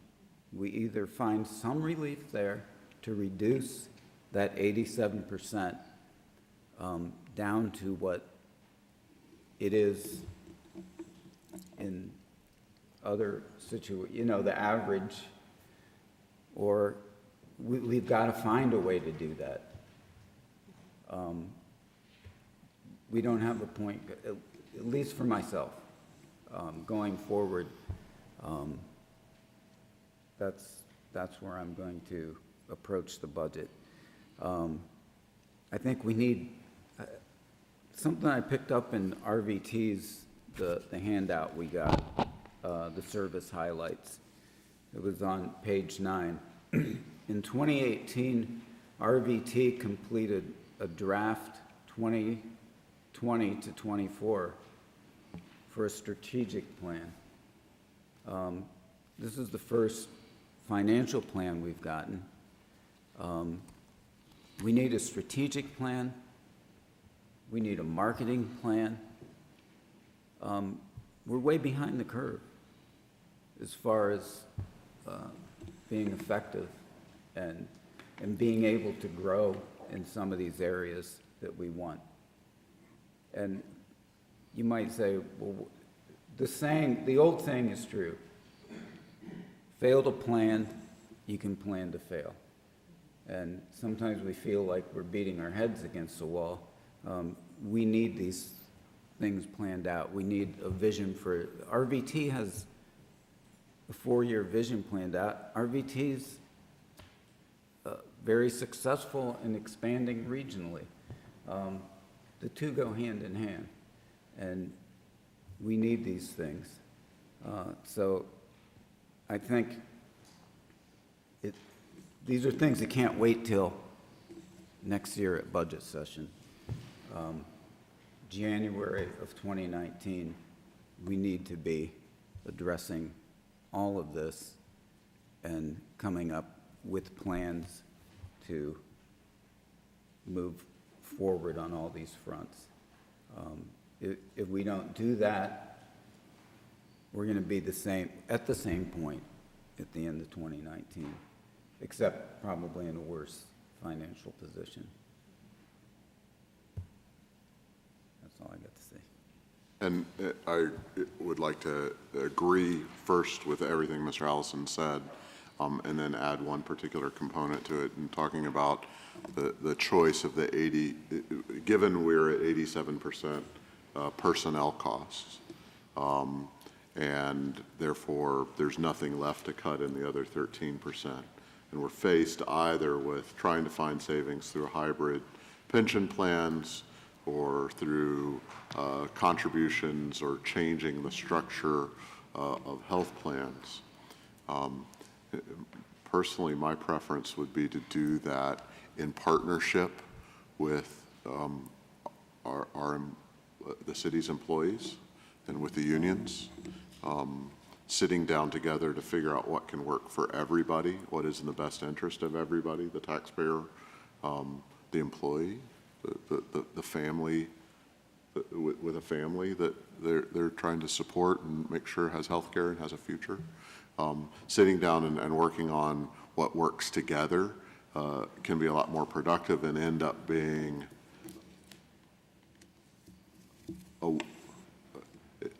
I won't be as flip in this case to say it's a win-win situation. It's tough choices that have to be, it's tough choices that will have to be made. But to have a say in the outcome and contribute to what works best amongst some tough choices from both the perspective of the employee represented by their unions and their families, as well as what works from the perspective of the city's budget and on behalf of the taxpayer.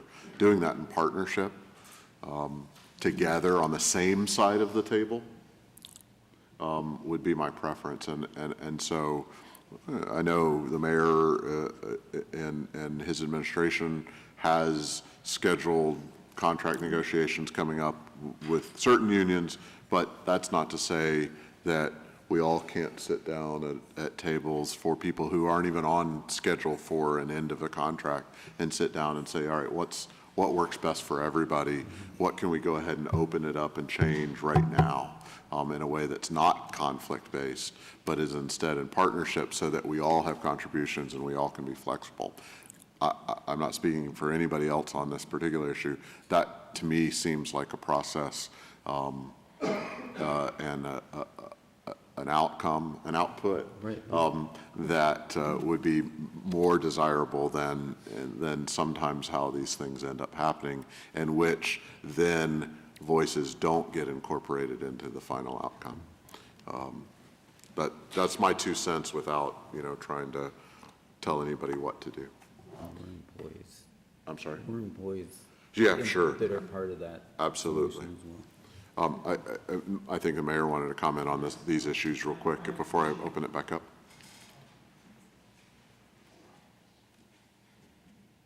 Dr. President, I appreciate your comments. I have approached several other unions in the city, and I have said to them, we need to continue to work together, and we have to realize it's the taxpayers that are paying all of our bills, okay? I read an article just recently about Lee Iacocca, and when he became chairman of Chrysler, he came in and sat down with the unions, and he was pretty blunt and said, we can keep jobs, but you have to help me here. And if you don't work with us, then you're going to lose jobs. So in essence, a contract can be open at any time if both sides are willing to sit down and do that. So I just want to let council know that I've done that recently with the fire department and the police department to talk about some of these issues. We can sit down anytime. It doesn't have to be when you have a contract that's due. So we're going to continue to do that, and hopefully everybody can realize ultimately it's the taxpayers that are paying the bills for the city. So we will continue to do that. And excuse me, I do have a little bit of a cold, but in the beginning of the year, I do want to talk about some of the additional planning that the administration has done. And I want to sit down in an open fashion and talk about strategic planning and some of the things that we have done over the years. It just doesn't happen. You don't take it out of the sky. There has been planning inside, and I'm going to say it again, as a New Year's resolution on behalf of the taxpayers. I put my hand out to City Council that we sit down in a constructive manner, the administration and the legislative branch sit down and talk about these things and get some more things done. So I'm ready to roll up my sleeves, and I believe you are too. We've had, I believe, constructively, the Vice President and the President of City Council, I believe in the last few months, we have come to several consensus moments, and I'd like to continue to do that. Thank you. Other comments on the ordinance and final reading? Hearing none, Mrs. Frank. Ms. Mealy? Yes. Mr. Noviello? Yes. Mr. Henderson? Yes. Mrs. Katz? Yes. Mr. Slaughter? No. Mr. Allison? Yes. Dr. Williamson? Yes. And the ordinance passes in final reading. Thank you. Thank you, Mr. Nichols. I believe that brings us to item 12 on our agenda, which is except for filing. We have the public safety minutes of October 23rd, 2018, and the fire report of October 2018. Is there a motion and a second to accept those for filing? So moved. Hearing a motion and a second. Any comments or questions? Hearing none, Mrs. Frank? Ms. Mealy? Yes. Mr. Noviello? Yes. Mr. Henderson? Yes. Mrs. Katz? Yes. Mr. Slaughter? Yes. Mr. Allison? Yes. Dr. Williamson? Yes, and those reports are accepted for filing. Next item on the agenda is announcements. The next regularly scheduled city council meeting won't be for another year, or at least won't be until January 3rd, 2019 at 7:30 here in council chambers. But before then, other upcoming meetings include on Tuesday, December 18th at 10 a.m., the Blighted Property Committee. At 6 p.m. is a pension review, and I encourage colleagues to come to that at 6 p.m. on the 18th. At 6:30 p.m. is HARB. On Wednesday, December 19th at 11 a.m. is the Fire Pension Review. On Thursday, December 20th at 10:30 a.m. is the Zoning Hearing Board, and at 4 p.m. is the Board of Health. City Hall will be closed on Christmas Day, December 25th. I'm assuming also on New Year's Day, January 1st, and so that gets us to our next meeting, which will be on January 3rd. That brings us to the end of our agenda tonight and for the year. Let me just say to my colleagues first, thank you for a productive year. I think we've worked well together and handled a lot of important issues, not always with perfection, but I think more or less always with professionalism, and so I appreciate my professional relationships with each one of you and look forward to continuing that. Mayor, you and your administration, I think, while we always face challenges and sometimes face disagreements, I think in the end, we've made some progress this year in working together, and so I appreciate that and the opportunity to work with many fine staff that you oversee in the administration. And so before I hand it over, with those thanks in mind, I wish all of you the best of holiday season for whichever holidays are important to you, and look forward to working with each of you again in the new year. So any additional comments from council? You're here. Hearing none. Mayor, you or your administration? Thank you. Any comments from the general public? Mr. Miller, you get I think, pretty much the final word of the year. So name, address, rank, serial number, 3 minutes. You know the drill. Scott Miller, 822 Tucker Street. First thing I'd like to do is wish everybody a Merry Christmas and a Happy New Year. Thank you.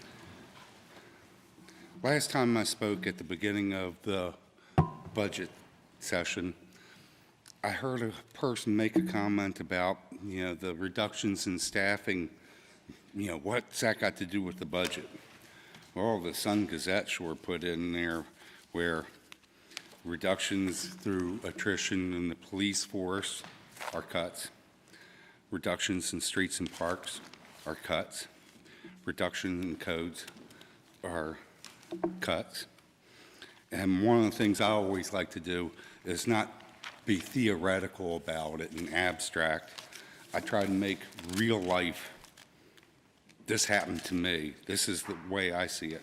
I had brought up about how ever since kindergarten and up to this year, my daughter going to and from school was dangerous.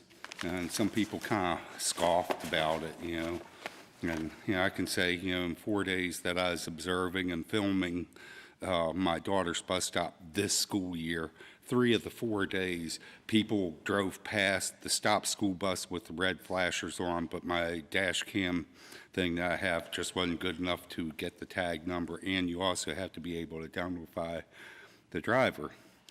Well, guess what I saw in the newspaper today? 5-year-old boy hit, killed near school bus stop.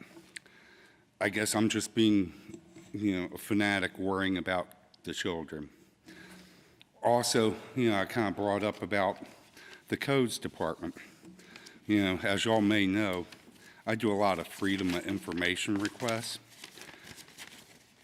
In the 2016-2017 winter, and then the 2017 up to February of 2018, codes did not issue one single citation for snow and ice on sidewalks. I'm told that you're not supposed to allow it after 24 hours from the end of the snowfall. And I realize, you kind of, a little bit one way or another, but not one single citation. And then we get to the streets and parks and the reductions in staffing there. I'm going to make it the 800 block of Tucker Street, just my one block. There's leaves that have not been picked up yet. There's potholes that haven't been filled that I brought to the city council and told y'all about, gave you the list, just like y'all asked. They haven't been filled. And the catch basin storm drain has yet another tree popping out of it. It hasn't been cleaned out for a few more years. The last time it was, Bill Wright and I, we looked at it after it had been cleared out, and we were both shocked about how deep it actually was because it was so full of sediment. So I wonder, as a taxpayer, when I pay you to do a job, am I really getting what I'm paying for? Like I say, leaves, potholes, storm drains, unsafe, the police, when I've asked about that, oh, it's during shift change. Oh, we don't have enough police. So, I'll just go with what's in the newspaper. I assume they're telling the truth, and I realize it's a tough place to be in, cutting services or raising taxes. Myself, I escrow my money, it's not through the bank. I actually put the money in a checking account. Beginning of this month, I put an extra $100 in to that escrow account because last year, after I paid all my taxes, homeowners insurance and everything, I had $23 left. Me personally, I hope for the best all the time, but I plan for the worst. When I did construction, I would bid figuring I'm going to have to pay the maximum amount for materials and labor. And then I was happy when I was able to get a little bit of savings. And I know that's what y'all are trying to do with the budget, but, somehow I think some of these cuts are a bit short-sighted. What are we going to do when it's a Williamsport child killed? When are the streets going to be repaired properly? When is that storm drain going to be taken care of? When are people going to be made to comply with our ordinances that are on the book and clear the snow and ice? Have a wonderful Christmas, everyone. Thank you.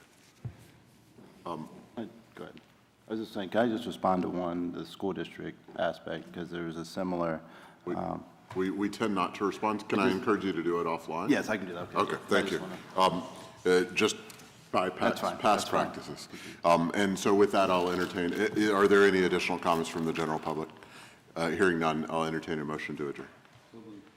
Second. With a motion and a second, all in favor? Aye. Thank you.